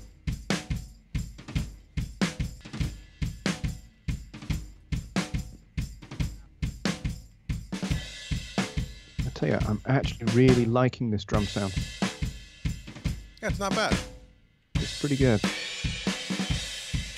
iComment says, I'd probably take the low mids down to clear some mud out just a couple of dB. Okay. Let's go into the low mid area here.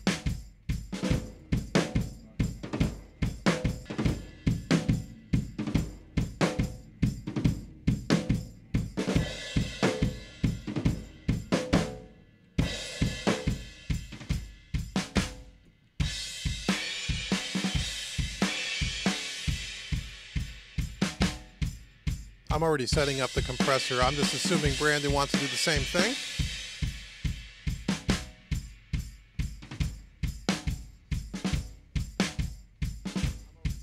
So before is this.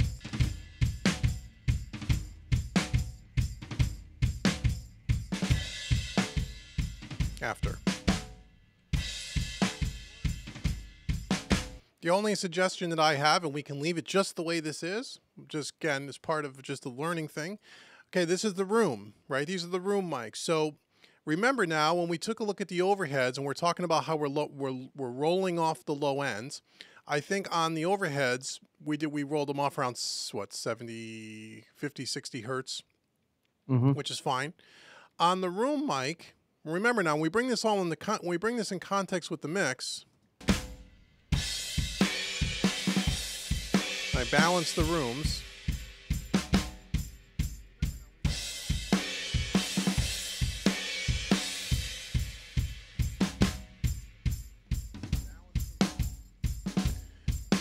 Hear how when we're rolling it off, when we're rolling room mics off over that 100 mark, you end up making the room sound a lot smaller. And one of the things that I like to do, again, just a suggestion, we could do whatever you guys want.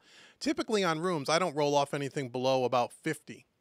50 is where is usually the cut point, because I want to hear some of the kick drum in the room. If you thin up the overheads and then you thin up the room, then what you end up doing when you bring the rest of the band in is that you're going to lose that bottom end kick. Now on this kind of a track, because it's kind of an indie rock track, the kick is kind of important. If it was kind of like a real laid back kind of a vibe where it didn't really matter. But something you want to consider is maybe you leave a little more low end in the room to give the whole drum kit a little bit more thickness on the bottom. So yeah. So when we balance these things a little bit. Yep, everyone's agreeing with that. Well, Brandon is, and I am. And we don't have to leave it here. Again, this is all just part of... Okay, so there is around a 45 hertz roll off. Now, if we go back up to 150, listen to the thump of the kick.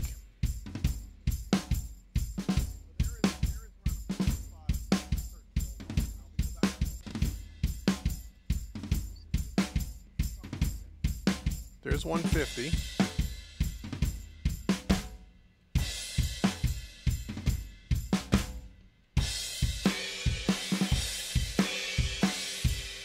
And there's 50.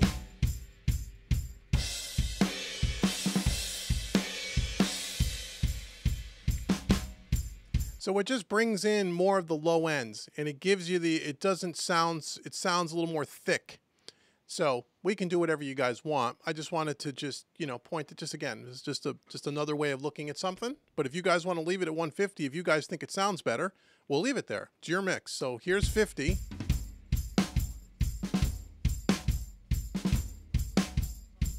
Here's 150.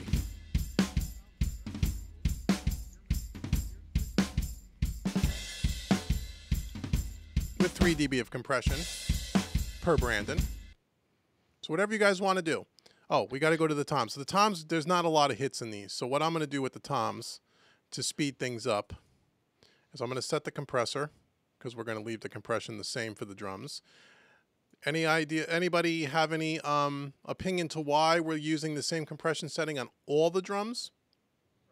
Why would we be doing that? Why do you think we would do that on a channel strip?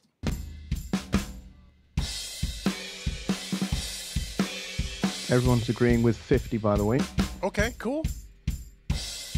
Not trying to sway you. I'm just whenever we have an opportunity to teach, we should, right? That's what we should do. That's and it's not right or wrong. It's just another way of looking at it. What you guys did wasn't wrong. It's just personal preference. Okay, yeah. So let's go to this tom 1. Let me see if I can get a hit. Brandon says drums sound like one entity with the same compression. There's a boy that's been watching my videos. Very good, Brandon. He's right. I'm teasing you, Brandon. Yes. The reason why we do that is because we want the whole drum kit to sound like it's moving and breathing and pumping and breathing together like a single unit, like one instrument. When you use different attack and release times, you get a disjointed kind of a feel. Especially in a drum, this is kind of you can hear these drums are kind of tribal, right? It's very groovy. You want that thing to kind of move as one instrument, not kind of all over the place. So whenever you're using, doing drums, if you don't know, try using the same attack, same release time on all the drums, and the same ratio, by the way. And just use the threshold as a way to dial in how much compression you want on that in particular drum. Okay? Okay. Now, would you maybe use compression on the drum bus to achieve the same result, Dave? Well, we're doing that anyway. Yeah, we are. Yep, yeah, we are. But you don't get the same effect. So if your singular drum channels are kind of moving differently, and then your drum bus is kind of moving differently, you get kind of this thing. I know it's kind of strange what I'm doing. Instead of getting this, doom, doom, doom, doom, doom, doom, you're getting kind of this. And that's what it kind of sounds like to me. So, and all that really means is the drums are going to sound tighter. So think of it that way. It's going to sound tighter, and it's going to sound more powerful if everything's kind of moving and breathing in together. If it's kind of disjointed, it tends to feel loose. And on a rock track, where the drums are supposed to drive the song, it's not kind of a laid back, kind of a swingy jazz feel, then it's a little different. But for this kind of song, you want that thing to pulse in the same direction. So what are we on the toms? I'm taking some liberties on the toms in the effort of speeding this up a little bit. Yeah, go ahead. Liberties are good sometimes.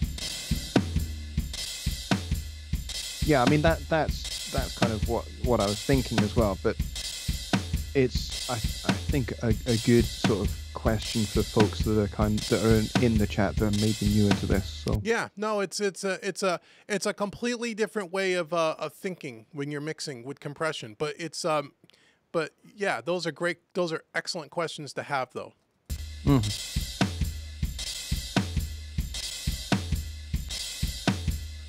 Comment says, when you're able to visualize music, you know you have made it.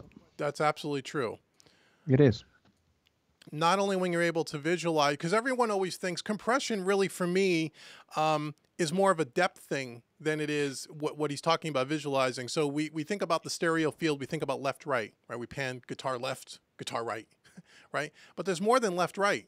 That's two-dimensional mixing. Three-dimensional mixing is left, right, front, back, top, bottom.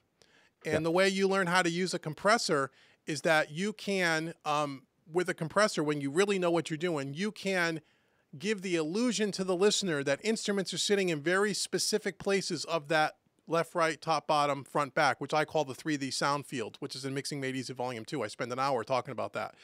Where we're not just, that's when I asked, I think Brandon it was, about why did you pick a fast attack? The reason why I would pick a fast attack is because when you use fast attacks on a compressor, it gives the illusion that the instrument is sitting further away from you.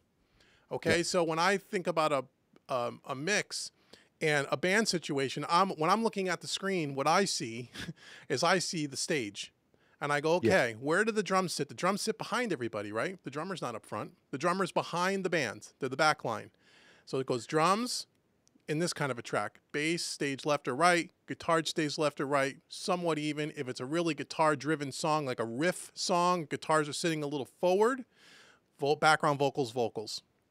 Right? So using a compressor, I know fast attack's going to push the drums back. Medium attack's going to move those things a little bit ahead of the drums, but they're not going to be in front of the vocals. Slow attack is going to bring the vocal right up front. Okay? And then you use release in conjunction with that as well. But that's the basic thing. And when you can visualize that, whoever said that is absolutely right. When you can look at your computer screen and not see the screen, you see the screen, but you see the stage over the top of it, and you're using compression to move the instruments around the 3D sound field, that's when your mixes go from here to here without even trying. And everything we're doing here is part of that. So whoever said that is absolutely 100% correct in what they're saying. Without a doubt, that's really good. I'm really happy. And if I turned you on to that in some way, I'm proud of it. And if I didn't and you learned it somewhere else, whoever taught you that, they know exactly what they're talking about. Kudos to them. Okay, so Tom 2. Yeah, I don't quite visualize it, but I certainly I hear depth, if you know what I mean. Yeah.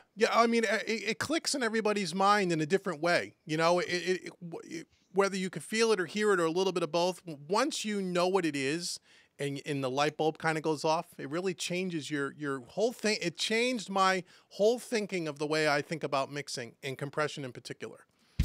Yeah. Sandy V, who I think has just joined us, says, how about we squash all button mode compressor on room mic? Well, we are using the SSL. We're using the SSL right now. That would be for like parallel compression, which if we have time, we'll do that to give us a real...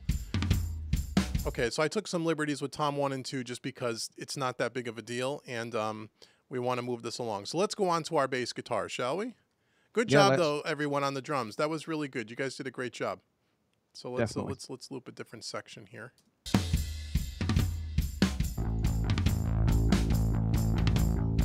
Well, all right.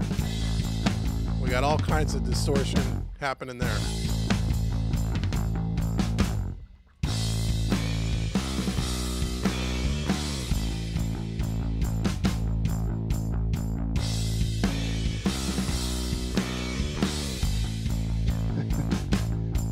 Gotta love that.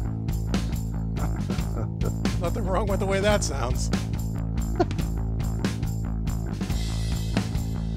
It's not jazz, is it, Johnny? Huh? Johnny's a bass player. It's not good old jazz, is it? That's something with someone driving an amp or put a distortion box on the floor and said. It sounds like a distortion box going through a smallish amp head. Gotta love it. Sounds like a heavy pick as well. Okay, what do we want to do to this? Anything?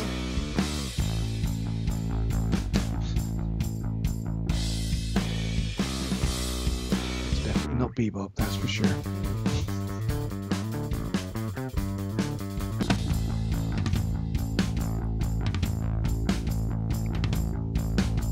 Oh, Greg says, where should the overheads be set? Where should the overheads be set? We're on the as far as what, Greg? What do you mean?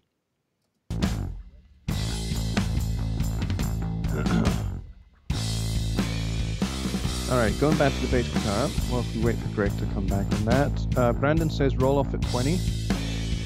Okay. Rainer says the bass sounds very compact. We rolled off at 20. Brandon says check for mud at 200. Not so much compression.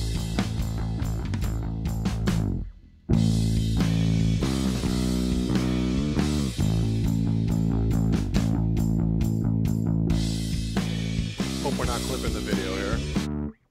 I'll just check that, Dave.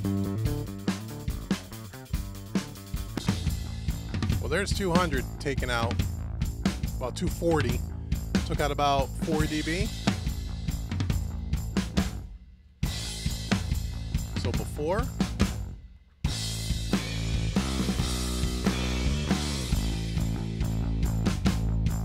After. Okay, Greg's got back to us and he's talking about compression on the overheads. I think that's what he's referring to. We did. We set it about 3 to 4 dB, Greg, on compression. A little bit heavier than the rest of the kit, but not much, because we still got to deal with our drum bus compressor in a second here. But that's where we set it. So we took out some 20 hertz roll off on the bass. We took out around 240, about 3 dB-ish. It really takes out that bottom end if that's what you guys are going for. What else do you want to do? Do you want to compress this? And if you do, what do you want to do? Rainer says roll. No, he doesn't say roll anything. He says a little boost at 3.5 and roll off the top end. Little boost at 3.5 and then roll off the top. Okay. Yeah. And Assassin says roll off the top as well. And Brandon says try the Clarisonics plugin.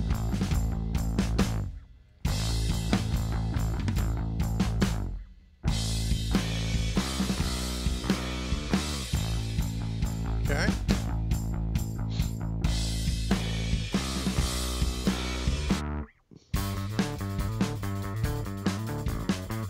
Okay, before.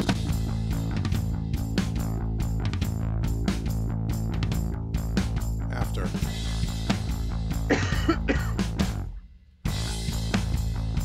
Okay, we happy with the bass as far as the EQ? And then do we want to move on to compression? I don't want to use the Clarisonic in this one because I want to stick with the SSL theme, but that is an awesome plugin that we have used before on kick and snare. Yeah, it sounds good on bass too, but then we wouldn't be using any of the EQ on the bass on the SSL. So let's try to stick with the SSL theme this time around. So any compression on this bass, and if so, what would you guys like to do? We've got some conflicting opinion on this. Oh, good. I love that. I love conflicting opinions. What do we got? So Rainer basically says not so much compression, but he says subtle compression. Okay. iComment says I would compress the living expletive out of the rock style bass to lose some dynamic range between the soft playing and the loud parts. Just let the sound of the distortion handle the feel of it. Oh, interesting. Okay, so over compress it. Yeah, basically overkill it. And let the distortion kind of... Okay, so we have one that says don't compress it hardly at all, and the other one says let's go balls to the wall. So let's try both. How about that? And then we'll decide what we like. That's it. Too interesting. All right, so let's go ahead. Let's do let's start with subtle. Okay, so we'll do like a 2-to-1 thing, like we did on the drums. We'll do a little bit of a fast release to go subtle. Sorry, balls to the wall. That's hilarious. That's just not an expression we use in Scotland. Okay, here's about 3 dB of compression at a 2-to-1 ratio.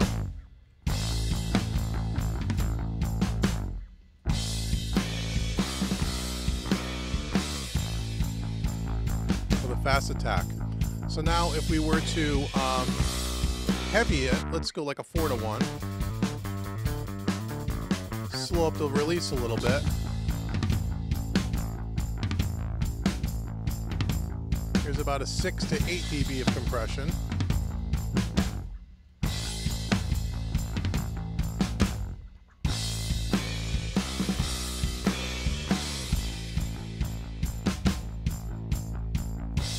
slow attack.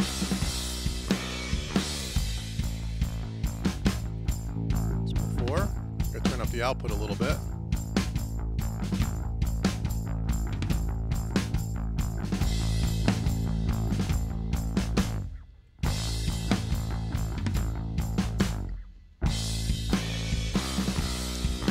Yeah, there's a couple of people now saying I wouldn't overcompress. Okay, so we can go backwards, which is fine. Brandon says 4 to 1 possibly, but medium attack, slow release. We got to do faster, slow attack, but what do you say, That's slow true. release, and then we can do a little bit less compression. Slow release.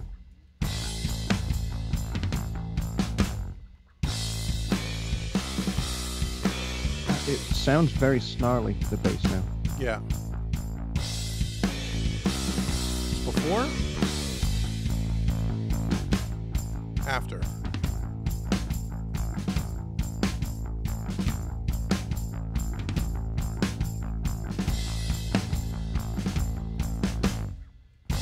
It's about 3 dB of compression there. Are we happy with that? How do we like that bass? Let me just check our drum bus compressor while we're here.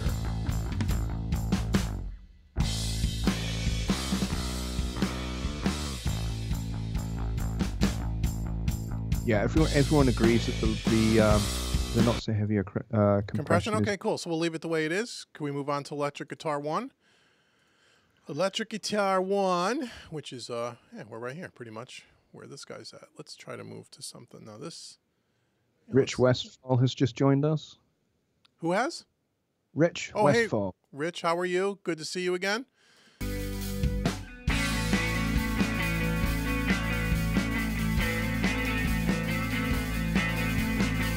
Okay, let's get our SSL for guitar 1, shall we? Come on. There we go. Okay, so here we are, electric guitar.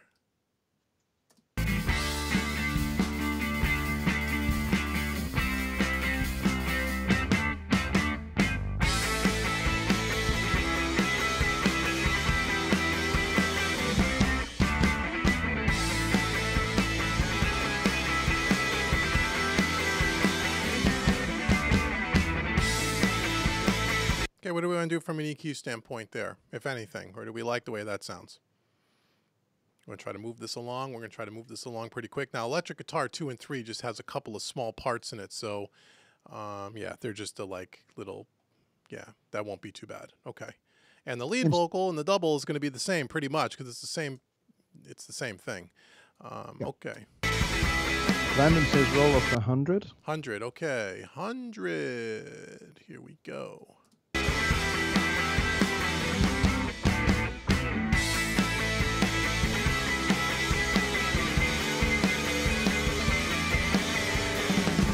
Or he's actually correcting in that and saying or 80.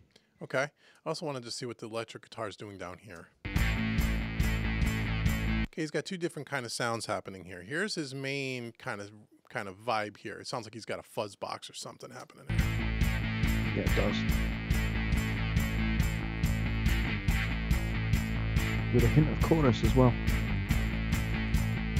It's an interesting sound. Mm.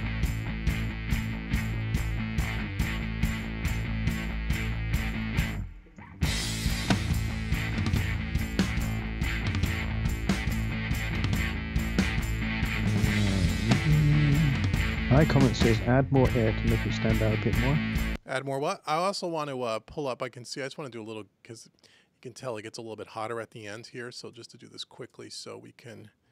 Let's do this. Do this here and right around here. Did I do that right? Yeah, I think I did that right. Okay. Let's do get a little bit of gain here, and then we're going to do the same thing over here. No, this is not dead accurate, but in the spirit of time, let's just try to. There we go.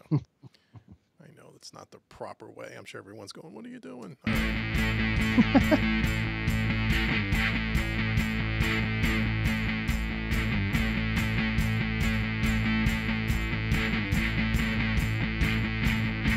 Okay, what else do we want to do to that sound? I didn't like it at first, but now I'm starting to like it. I'm starting to think this is a great song. I kind of dig it. I do. I like it. All right. So what do we got? Anything else on the EQ?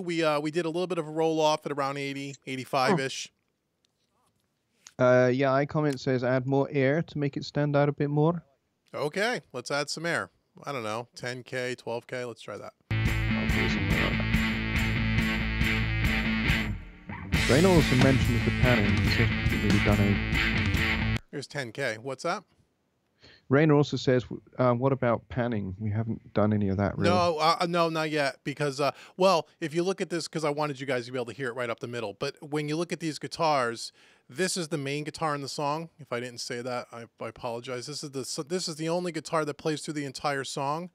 Do a bounce here.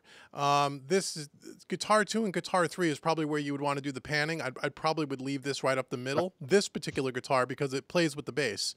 But so yes, he's right. When we get to the next two guitars, we'll do a little bit of panning there. It's almost doubling the bass, isn't it?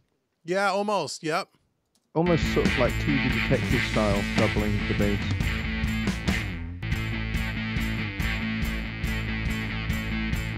Okay. It's so nasty.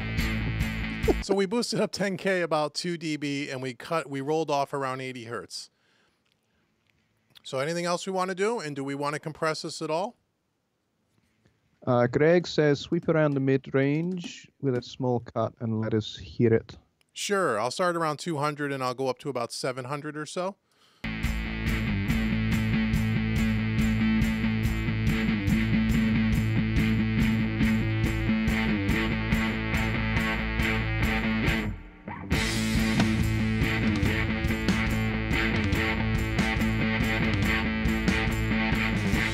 Well, there's the heart of the mid-range. It's 500, which is right for a guitar.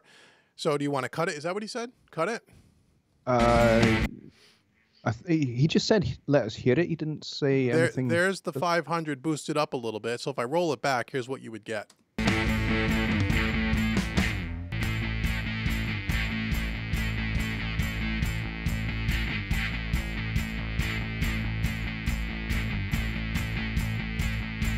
So that's taken out about 6 dB. So if I bypass the whole EQ, everything we've done so far with the EQ, here's what we have. Bypassed.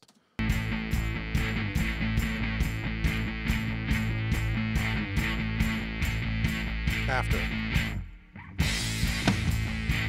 Yeah, Brandon says sounds better cut at 500. Yeah. I agree.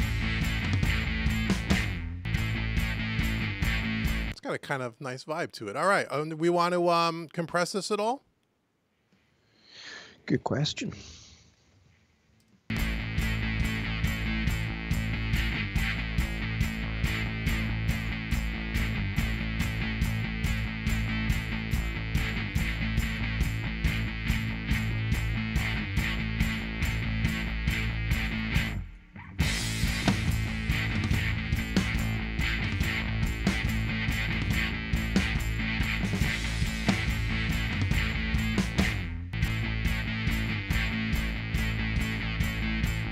You're all going to be going to sleep tonight. You're all going to be going da na na na na na na. You're going to sing that in your sleep.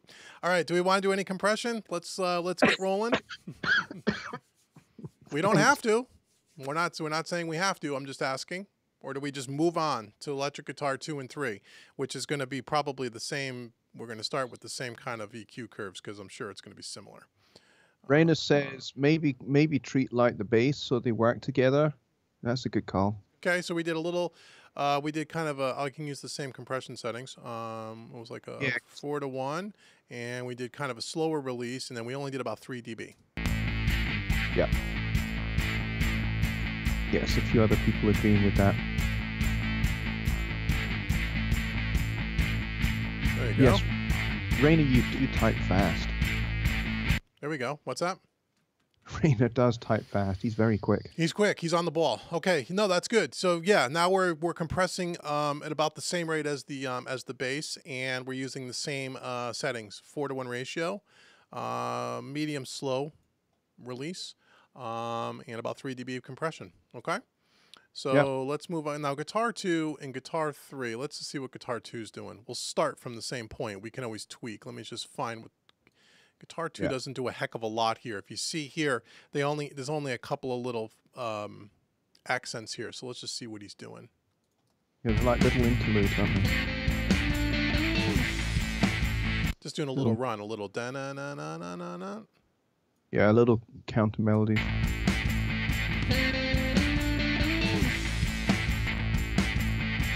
Yep. You pan it over if you want. Yeah, I think so.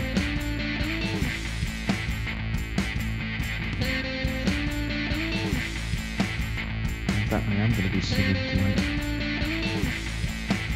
I mean, at those settings, it doesn't sound too bad. Do you guys have any thoughts one way or the other?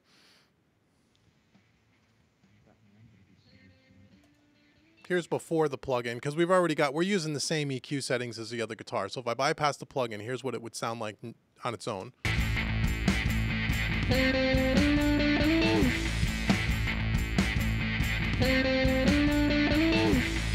After.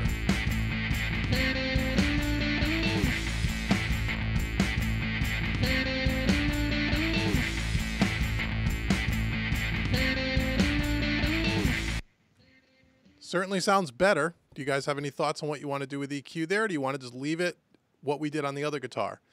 Because that's what we did, which is pretty much an 80 hertz roll off, a little bit of boost at 10K, about 3 dB, and then a little bit of 500 hertz roll out some of the mud.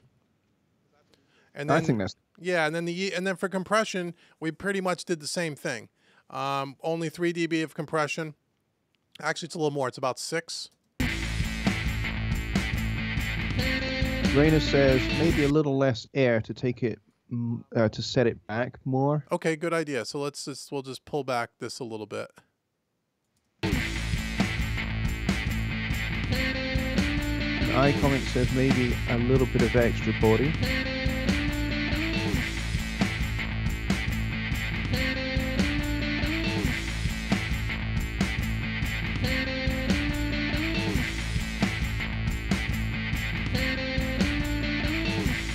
Okay, so this was rolled off in recording, so we can maybe boost this up a little.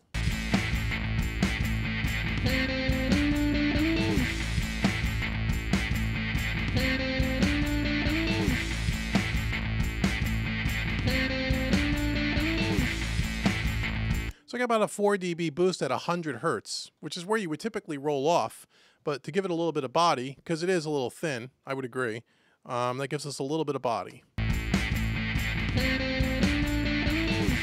Without getting really muddy. We'll probably sit that back a little bit. Yep.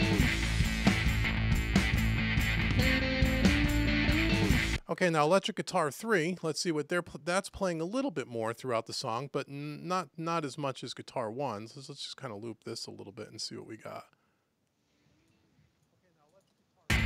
Could go on the other side, right? Or maybe the same side. It's not playing at the same time, is it? So it just sounds like it's playing a couple of power chords behind the original guitar here. Oh, yeah. Okay, so let's just get a channel strip up there. We got one. Okay, do we got one? Not yet. Here we go. Okay, so we can start off with the same settings. Well, let's just dial back the low ends on that.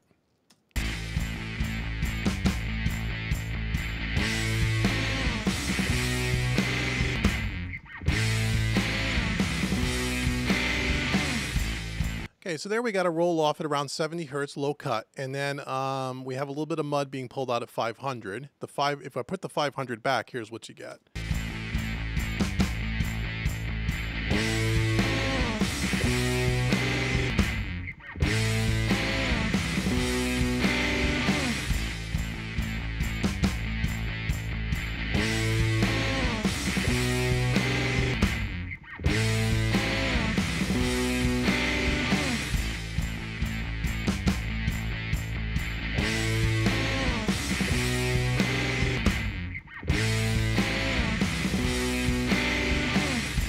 Okay, so putting the 500 back gives it a little more cut. It's a little louder. Now we'd have to bring it back in the mix. But what do you guys think of that? Here's before the channel strip with no processing.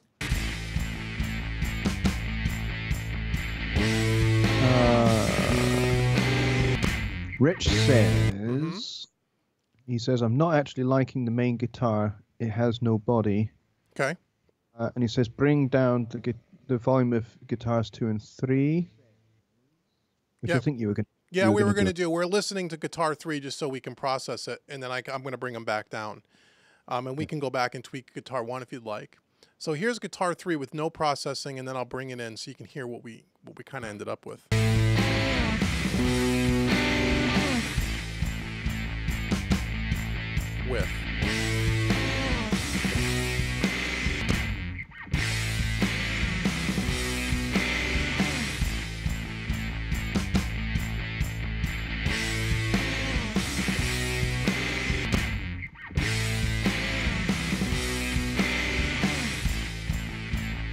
So now we're back to guitar 1. So if you want to add a little bit of body, we can probably bring up around 100 hertz and just give it a little bit of a kick. Yeah, it's a smidge.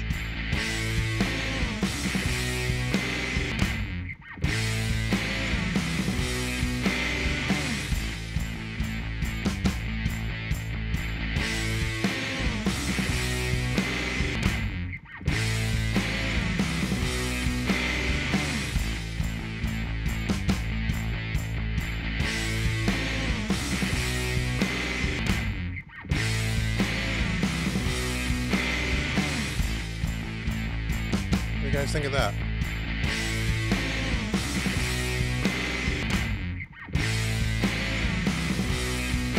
I think Rain is asking for guitar 3 to be panned the other side. I put it to the right. You want to put it to the left? I think so. Okay, we could do that. He just says pan it, please, so I'm assuming he means the other way. But Yeah, because, well, I panned guitar 2 to the left, so I panned guitar 3 to the right, even though they're playing at different times. So yeah. On the right, it sounds like this. Oh, he says no. He's going to have to explain what he means. And there's the left.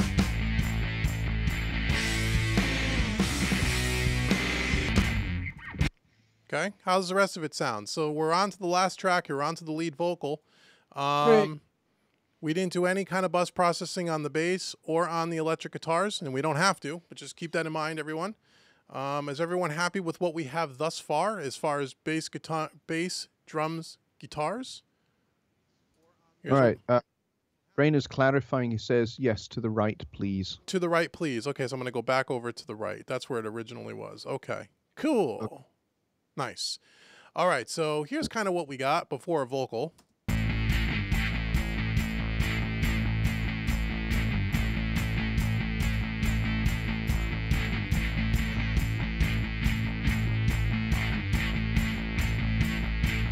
Brandon says some people want a little bit of the 500 cut back on the main guitar. Cut back on the main guitar? Yeah, on the 500, just a little. Oh, cut back the EQ. Yeah. Oh, I thought he meant the volume. Okay. On the main guitar, cut back the 500. Yeah. Did we do a 500? What did we do here? I thought we did a little 500 boost. Not on the main guitar. We didn't. On the main guitar, what did we do?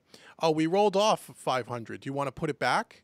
Is that what he said? I'm sorry. He says cut back. He says cut back, so maybe more. Cut back some more. Okay.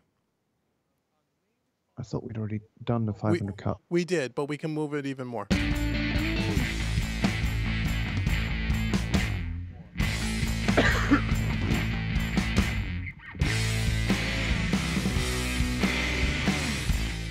How's that?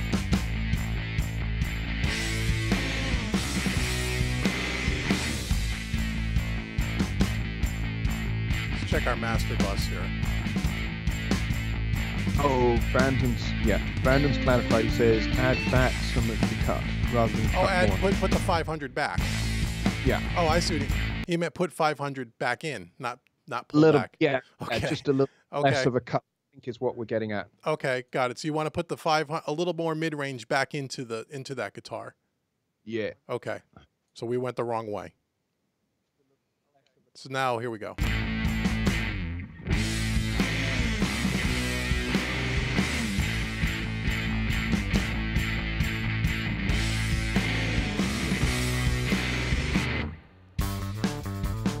It reminds me of a Rush song, how they change time signatures. Let's just like that.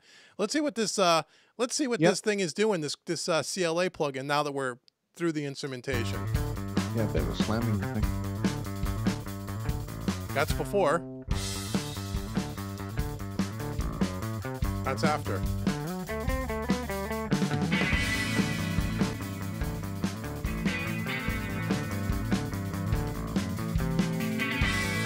He's right. It does enhance it a little bit. We didn't just left it flat. We didn't do anything. I don't know. I got to play more with this plugin, but you know what? For $29, because that's all this costs me. Oh, really? That's all. You may want to go get it, folks. Not a bad plugin. I mean, it definitely makes things sound a little nicer without even playing, just running signal through it, which is very common with analog plugin emulations. Absolutely, I do that a lot with a Pultec EQ too. Just run the signal through it. Don't even EQ anything.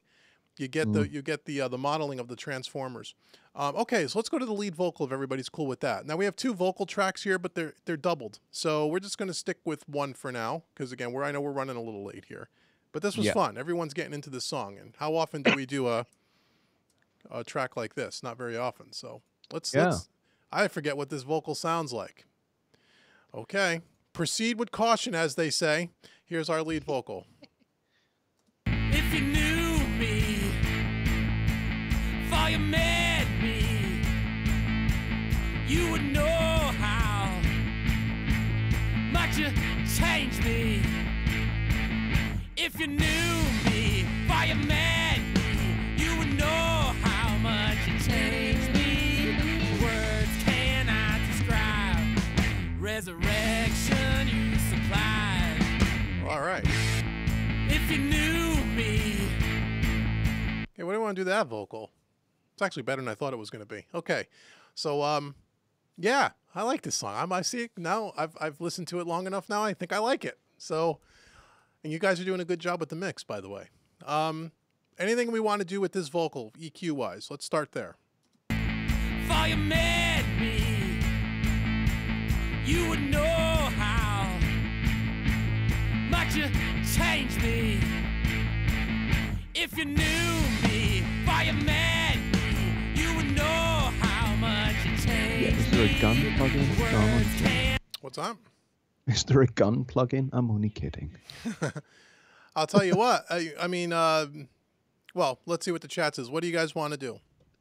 All right. So doesn't mean we have to do anything, by the way. Just tell me what you want to do. True. Brandon's 5K little boost. Little boost, 5K. Here we are. Cannot describe And Rainer says low cut 100. If you knew me. Wow, these guys are fast. They've got EQ and compression all squared away. There we go. What did you say? These guys are fast. They've got EQ and compression sorted already. Wonderful. Okay, so we got a little bit of about a 3 dB boost at 5K. We rolled off at 100 hertz. What is any other EQ things there before we move on to compression? Yeah, boost at 350 of 1 dB. 350 at 1 dB. Okay, 350 1 dB. Yeah, I comment suggest maybe the low cut being at 75 rather than 100, so you've got a bit more at the bottom end of the vocals register. Okay. Much you changed me. If you knew me, by your man, I agree, you probably don't want to make your vocal too thin. how much you changed me. That's before? Words cannot describe resurrection you supplied. After. If you knew me, for you met me, you would know how. How's that sound? What about compression? Compression. Brandon says 6-to-1, slow attack, medium release. Okay. 6-to-1. And he says he could picture Mick Jagger singing this. I could actually. It's a little on the heavier side for Mick, but maybe. But if you knew me, by your man, yeah. you would know how much you changed. He said slow attack, right?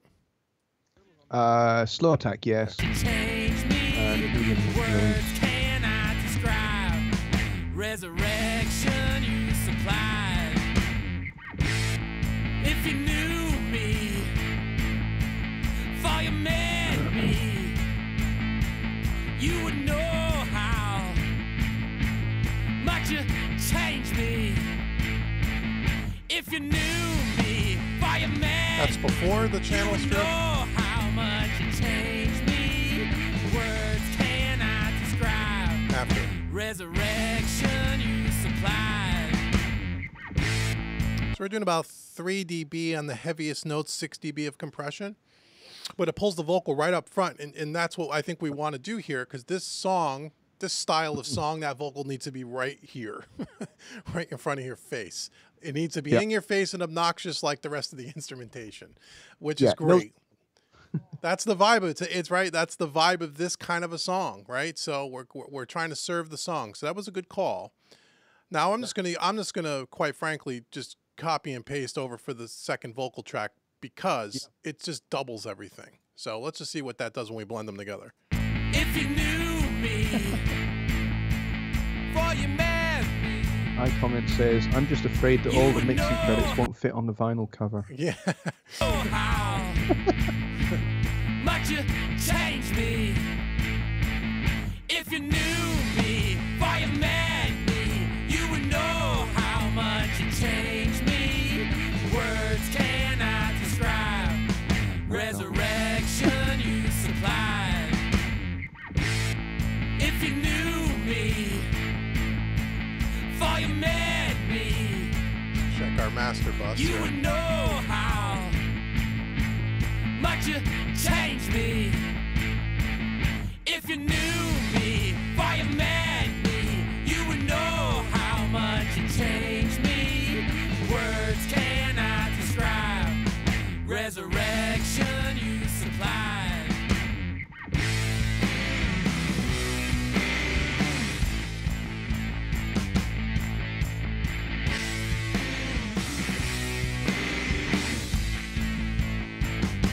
I mean, he's right. This plugin is great, man. I don't even know what we're doing with it. It just sounds good. It just makes things sound good, right? It does. What it if we does. push the? We're gonna push the glue. How's everyone like the sound so far? If you need I think it's pretty good. like I need you, you would know the maelstrom I've been through. Words cannot describe. Resurrection you supply.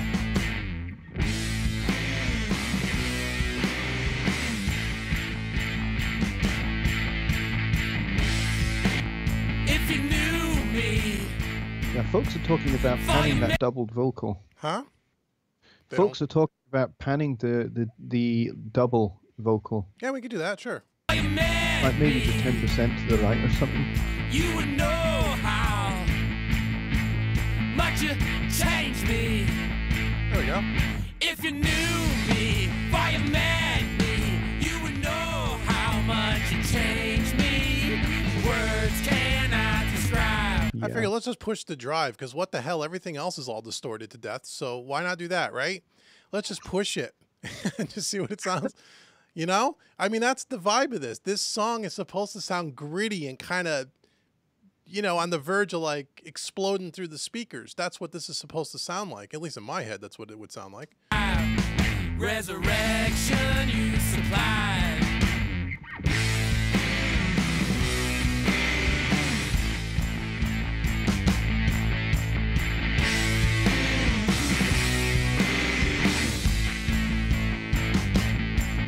If you need me like I need you, you would know the maelstrom I've been through. Words cannot describe.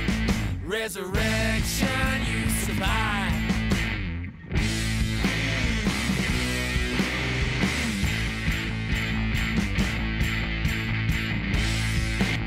If you knew me. What do you think? I mean, I think it sounds pretty darn. I mean, I like it. I don't know what you guys think. I think you guys did a good job. I think I like push. Do you like driving that thing like that and throwing up some more grit? I mean, I pushed this thing all the way to 10, and I pushed the input more to get more of that little nastiness. I think that's what this song would need. But if you guys don't like it, I can back it off. it does add a lot of vibey thing to it. It does. Yeah, I agree. We've got requests for reverb and delay. Oh yeah, you know, okay, what do you want to do? I almost like it I almost like it completely nasty and dry like this. I wouldn't, well, but if you guys want to throw a bunch of reverb on it, we can. I know it's your mix, but this, you know, I'm thinking Motorhead, man. I'm thinking, yeah, that, you know, that aggressive sound, yeah. Ramones, you know, just very, very little reverb. Yeah, let's do this. Let's throw it on the vocal. How about just on the vocal? You guys cool with that? Well, that's essentially what they're saying. They're saying they're actually being really rather specific.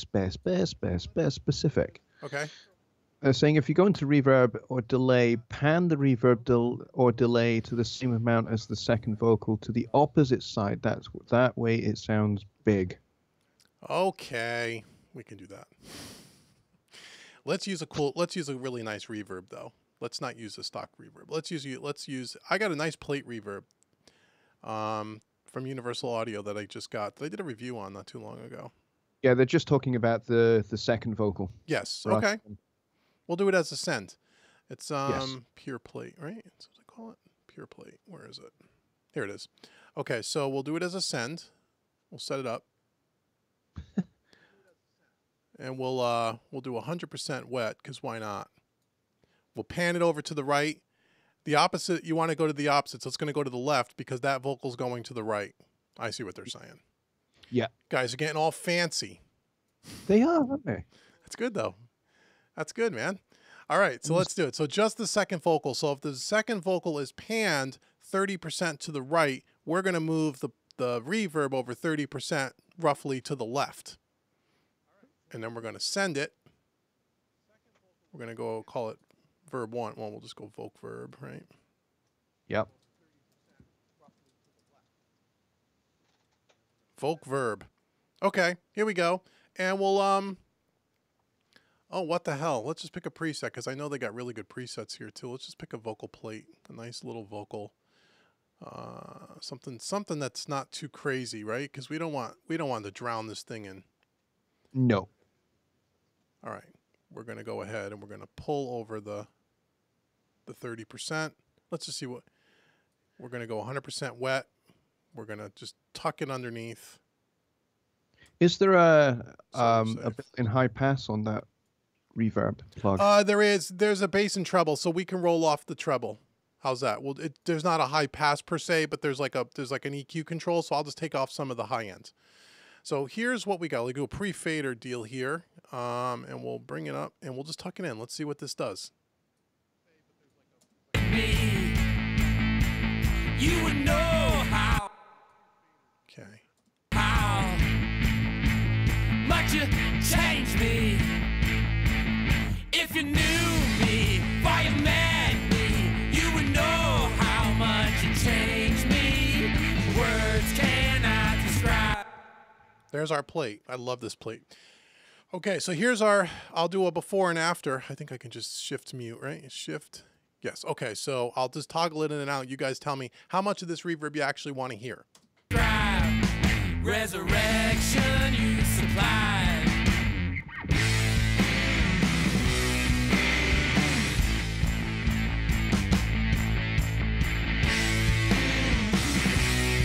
If you knew me Before? for you met me, After. you would know how much you changed me. If you knew me for you met me, you would know how much you changed me. Words cannot describe. Resurrection you supplied. What do you think of that? I think this is done. I think it's good. I didn't think I was going to like that reverb, and I'll tell you, I like it. I don't know why. I don't even know what I like about it. I just know that I like it. I like the way I like it. I don't know if I want more or not. I don't know what you guys want to do, but I like it. Yeah, everyone in the chat is liking it too. Yeah, so. it's good, right? Yep. I think we're good now.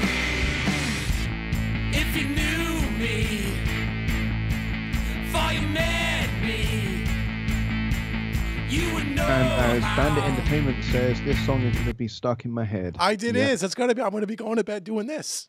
I don't know. I like it. It's a good. It's a vibey track, man. I like it. This sounds pretty good, right, guys? I mean, I don't know that I would do much more than this. I mean, we could do things like parallel compression. And here, let's just do. Someone asked about the all buttons mode. Let's do that on the drums, and then we'll take some questions, and then we'll wrap it up. So, on the drums, what I like to do on rock drums more times than not, I'm going to show you a UA plugin, but you can do this with the CLA 76 as well. We'll get out the old. Well, we're going to go down here.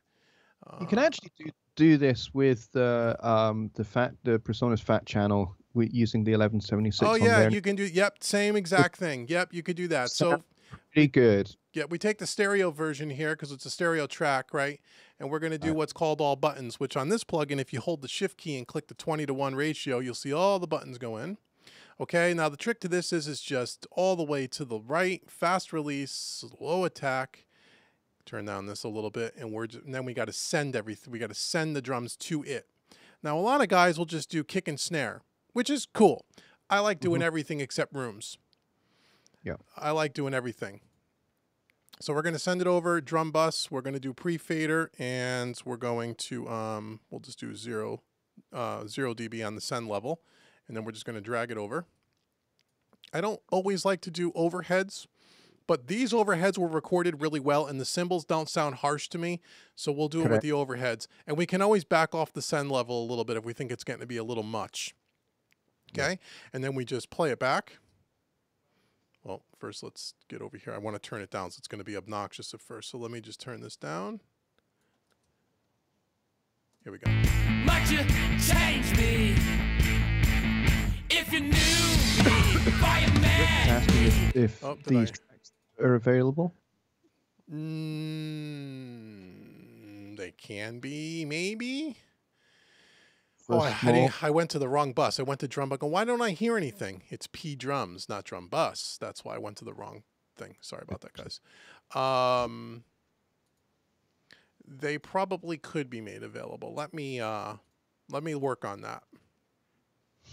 You would know how much it changed me.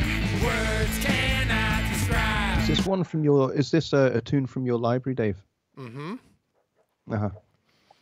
It is, but I might be able to do something with it. Let me work on it. I'll let you guys know. So here's the idea with parallel compression if you don't know. Some of you guys do because you recommended it, but for other you that do not, again, if you want to see this across a whole mix, I do 2 or 3 YouTube videos, an hour long on parallel compression, but same concept with all the instruments on that we're going to do on the drums. We want to over smash these to death, right? And they're going to sound horrible on their own, and I'm going to demonstrate that.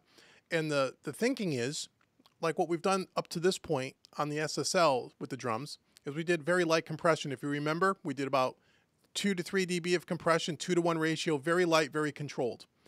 Now, because we want to retain all those dynamics. Now, the parallel track, we're going to smash it, and all the dynamics are going to go right out the window. That's the point. And then what we're going to do is we're going to tuck that parallel track from a volume perspective right underneath, just enough to where it gets the drums to really pop. And then we're going to back it off a little bit.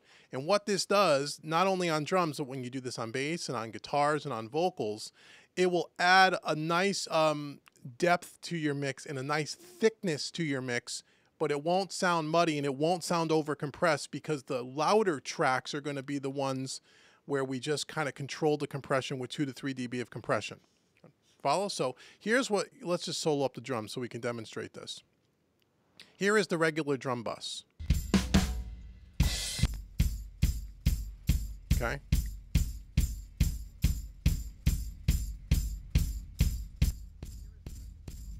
Here is just the parallel track.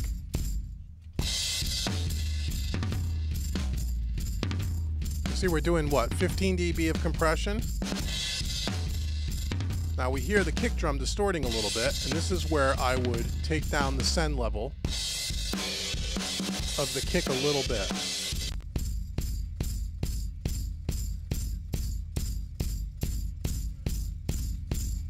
I'm going to push the output. Okay. So that's just our parallel track. So now, and let's get to where we get like a kick snare combination here so we can hear the snare too. Listen to how this will enhance our drum sound. Okay, here's just the drums.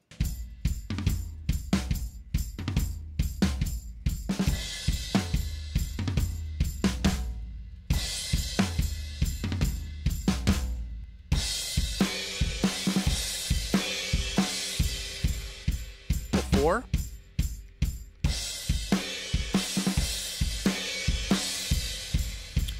Hear how it brings the drums to life? It's subtle. Now we bring the rest of the band in.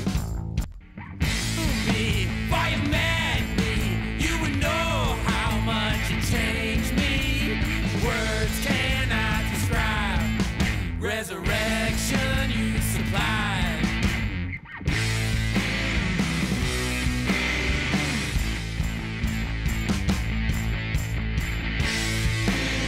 Hear how those drums poke through the mix a little bit more? You can hear all of a sudden the tambourine starts to cut. You hear the kick drum get a little thicker. It's pretty subtle, and it's supposed to be subtle. But listen to it again. Listen to the snare, and the tambourine is where I hear it the most.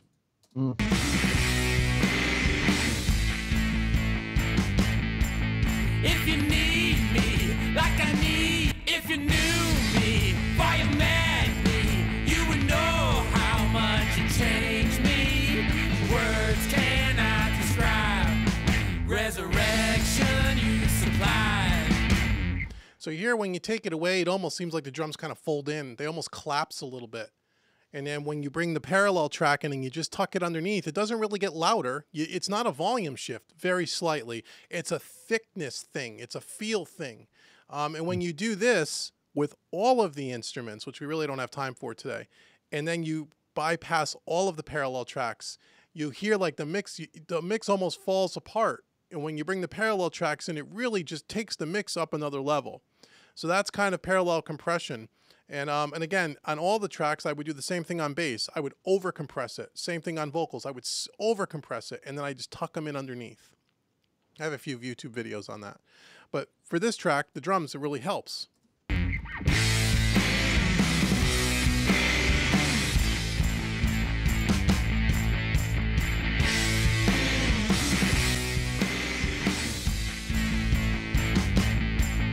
If you need me, like I need, if you knew me, fireman me, you would know how much it changed me. Words cannot describe. Resurrection you supplied.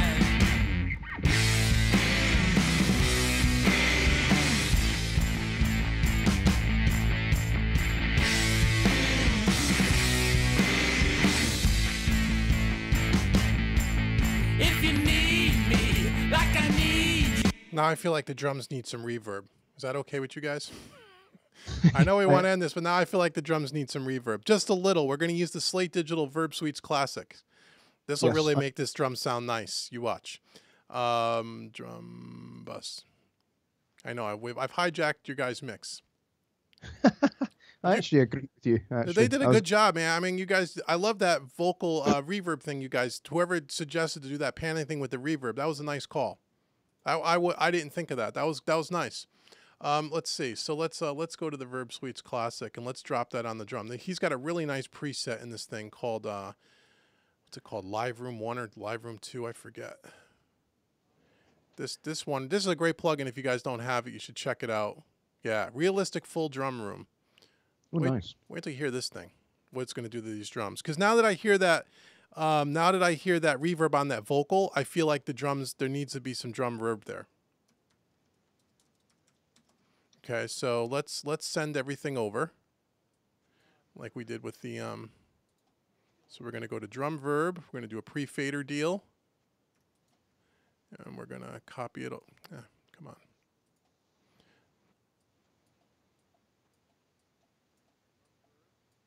Okay, let's turn this down.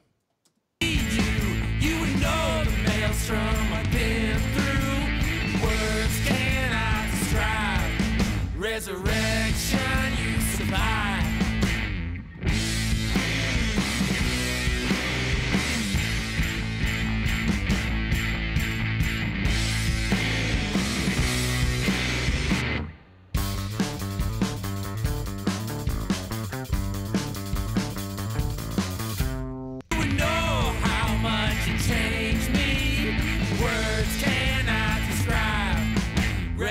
Yeah, those stops. I think that the reverb really helps the drums. It sounds like it sounds more connected this way to me. I don't know what you guys think, but yeah, I just wanted to try that. But I think overall it sounds pretty good, man. I think you guys did a really good job on this one. Everyone pretty happy with this? Again, we'll do what we normally do. We'll mix it down and I'll put it on Facebook tomorrow. Yep, everyone's loving it. Yeah, you guys did a great job, man. I mean, really, that's just let me just save this so I don't lose it. I'll work on the multi-tracks to see if I can get a hold of it. And if I can, I'll let you guys know. Let me bring Johnny back on the screen here. That was fun. That was good. I think you guys did a really good job. Let me get Johnny back in the picture here. Where's my Skype? Where are you? Have you lost me? No, there you are. There you are. I gotcha. So no, that was a lot of fun, man. I haven't been watching the chat. I know we still have, what, 22, 23 people here? Yeah, consistently round about that. That was really cool, man. That was a lot of fun. You guys made some really good calls. Once again, you guys have turned something that started off sounded kind of crappy, and you made it sound good. So I forget who said in the beginning it didn't even sound like a record. Does it sound more like a record now? That sounds pretty close to a record, and we just, I mean, really, if we really wanted to dial that mix in, we could dial that in. You know, that's 80% of a record right there, I think, where it started off and it sounded like a crappy demo. It did. And now it sounds a lot better. You guys did a nice job. So I don't know if you guys have any questions about anything. I know we're running a little bit late. But if you have some questions, anything you guys want to know, ask away. There's some requests to do an A/B so we can hear where we've come from. Oh, sure. Sure. I got to get rid of Johnny for a second. Whilst you're setting that up, iComment says, so we learned a lot, but have you guys learned some new tricks? I did. I learned something on that. Something that I've never done before, but I didn't think to do it on this mix, which was that nice separate that pan to the left of the reverb when the vocal was panned to the right.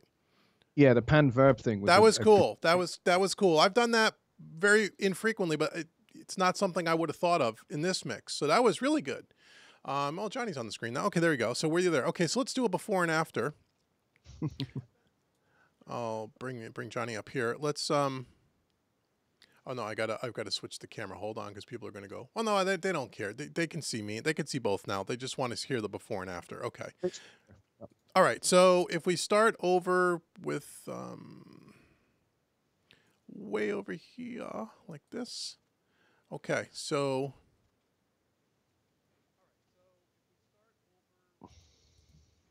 we're going to turn off all the master out stuff. Now we're going to have a volume. It's going to up in volume a little bit, which is fine. We did a lot of processing. So here is before. Here's what we had. If you knew me, why you mad me, you would know how much it changed me. Words cannot describe resurrection you supplied.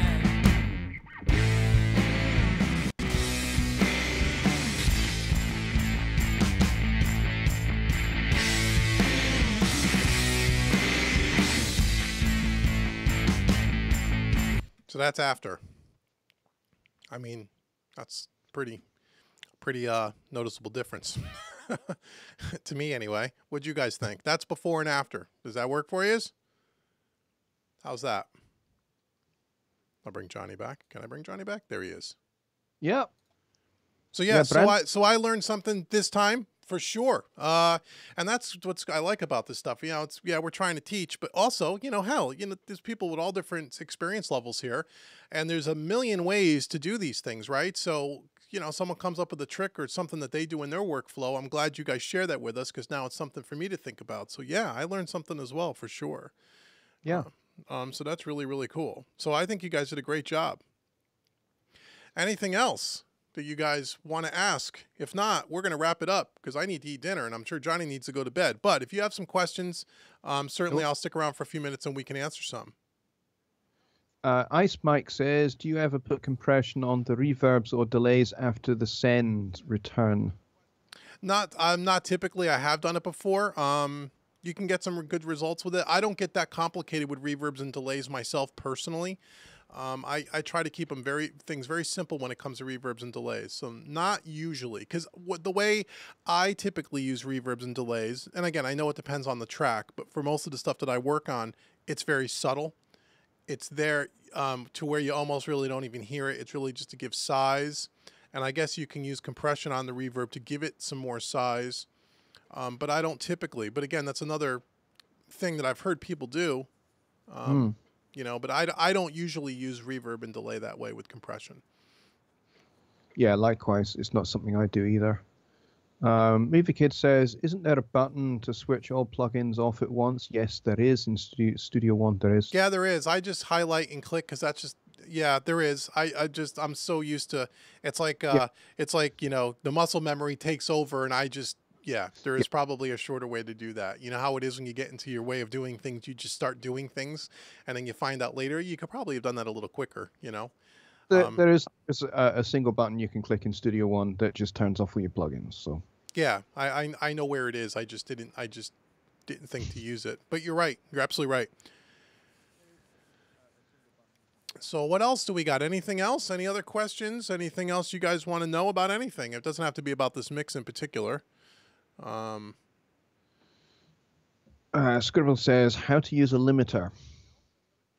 How do you use a limiter? Well, a limiter would be typically done, usually where I use it most is in mastering. And really, I use a limiter really just so you could bring up, because we probably finished this mix at the master fader probably around, well, this is a little bit different because I'm trying not to clip the stream, but probably around a -6 dB is normally where I end my mixes at, in that ballpark. And then I would use a limiter to kind of bring that up to about a negative half a dB, -0.2, 0.3, somewhere in there.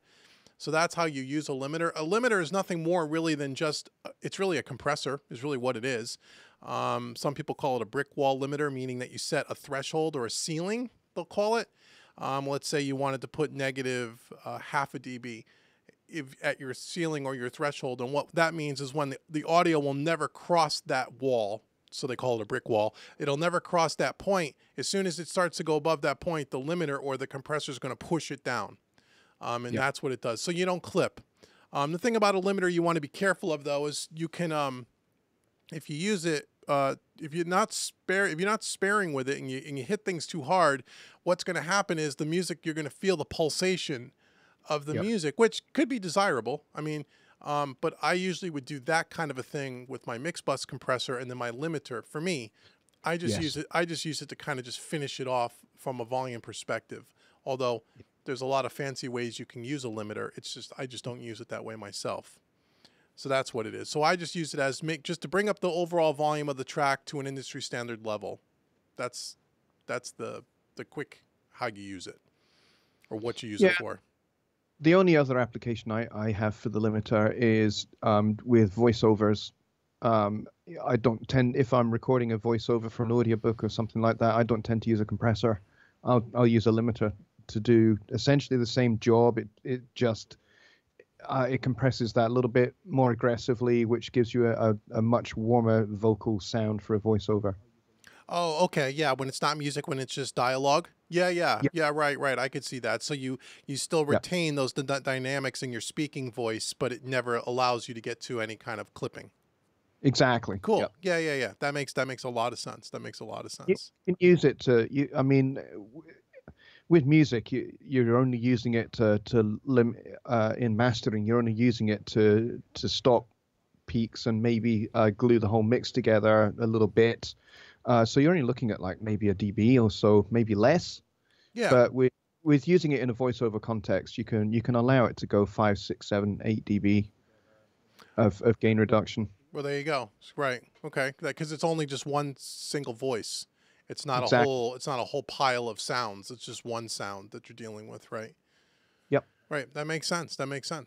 Anything else, guys? If not, we're going to wrap it up. We're about 35 minutes past where we typically like to go here. But if you guys have something you really want to know before we get off, we'll be glad to answer. Someone here wants to know how you can eliminate static sounds in recordings. And can they eliminate those in Studio One? You can use something like a noise suppressor, like the Waves NS1 maybe. Oh, you mean like static, like sounds that are already on a recording, like static or Yeah, clipping on a recording? Is that what you mean? yeah, like if you've got like static electrical noise in a recording that you've been sent. Um, yeah, I think you showed us, Johnny, didn't you show us the NS1 at one point in that plugin show? I think if it wasn't the last episode, it was the episode before. Uh, Yep. Johnny showed us that. Go back and check the archive for the not the last that plugin show, the one before it. Yep. That will help with that.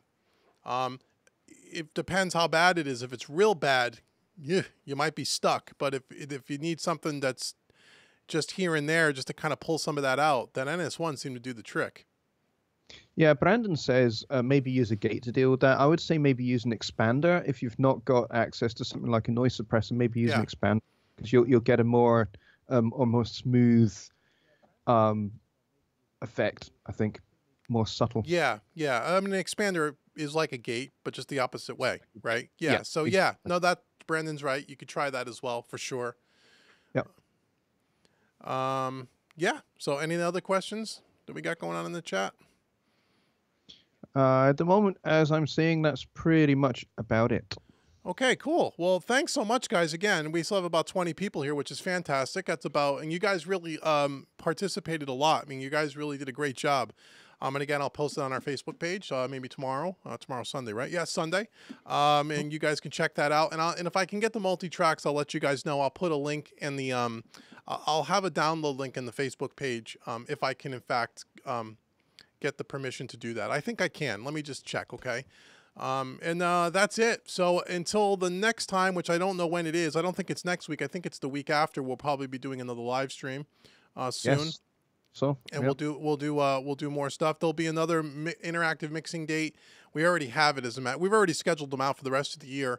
Again, it'll be on the Facebook page. Make sure you check back the Home Recording Made Easy Facebook page. Please give me the old thumbs up. Give us a review if you would. Try to help drive some traffic over to me. I'd appreciate it. There will be a post there for the next interactive mixing, which is probably 4 Saturdays from now. We try to do everything in 4 Saturdays, depending on, I know we have a holiday coming up here in a few weeks, so that might have shifted everything, but check the Facebook page. It'll be there. And this video that we're doing here, this live stream, will be on the YouTube channel a little later tonight, if not tomorrow. And I'll also put a link to it on Facebook so you guys can watch it on Facebook as well. Awesome. That work? All right, man. Anything in closing, Johnny, before we rock and roll and get out of here? Well, I think this has been a really successful episode. Yet again, you guys have hit this one out of the park. Yeah. Because when I listened to the raw tracks, I thought, you know what, this just sounds awful. And actually, you've turned it into something, even that really obnoxious guitar sound, you guys have actually turned that into something really useful for the song. So great job, guys. Well done. Yeah, we served the song for sure. I mean, it is. If you like that kind of music, it's not a bad track. I mean, I kind of like, by the end of the song, I was like, I kind of like this. So again, and then, last month we did something like that big band jazz thing. This month we did kind of the punk rock thing, and next month we'll do something different. So we're always trying to throw different styles of music, different qualities of recordings. And so far you guys have made every one of those sound a lot better than it did when we started. So that's good. Yeah. Yeah. So, all right, man. Well, until next time, thank you everybody for joining us once again. And we will see you soon. Cheers. We will indeed. Bye.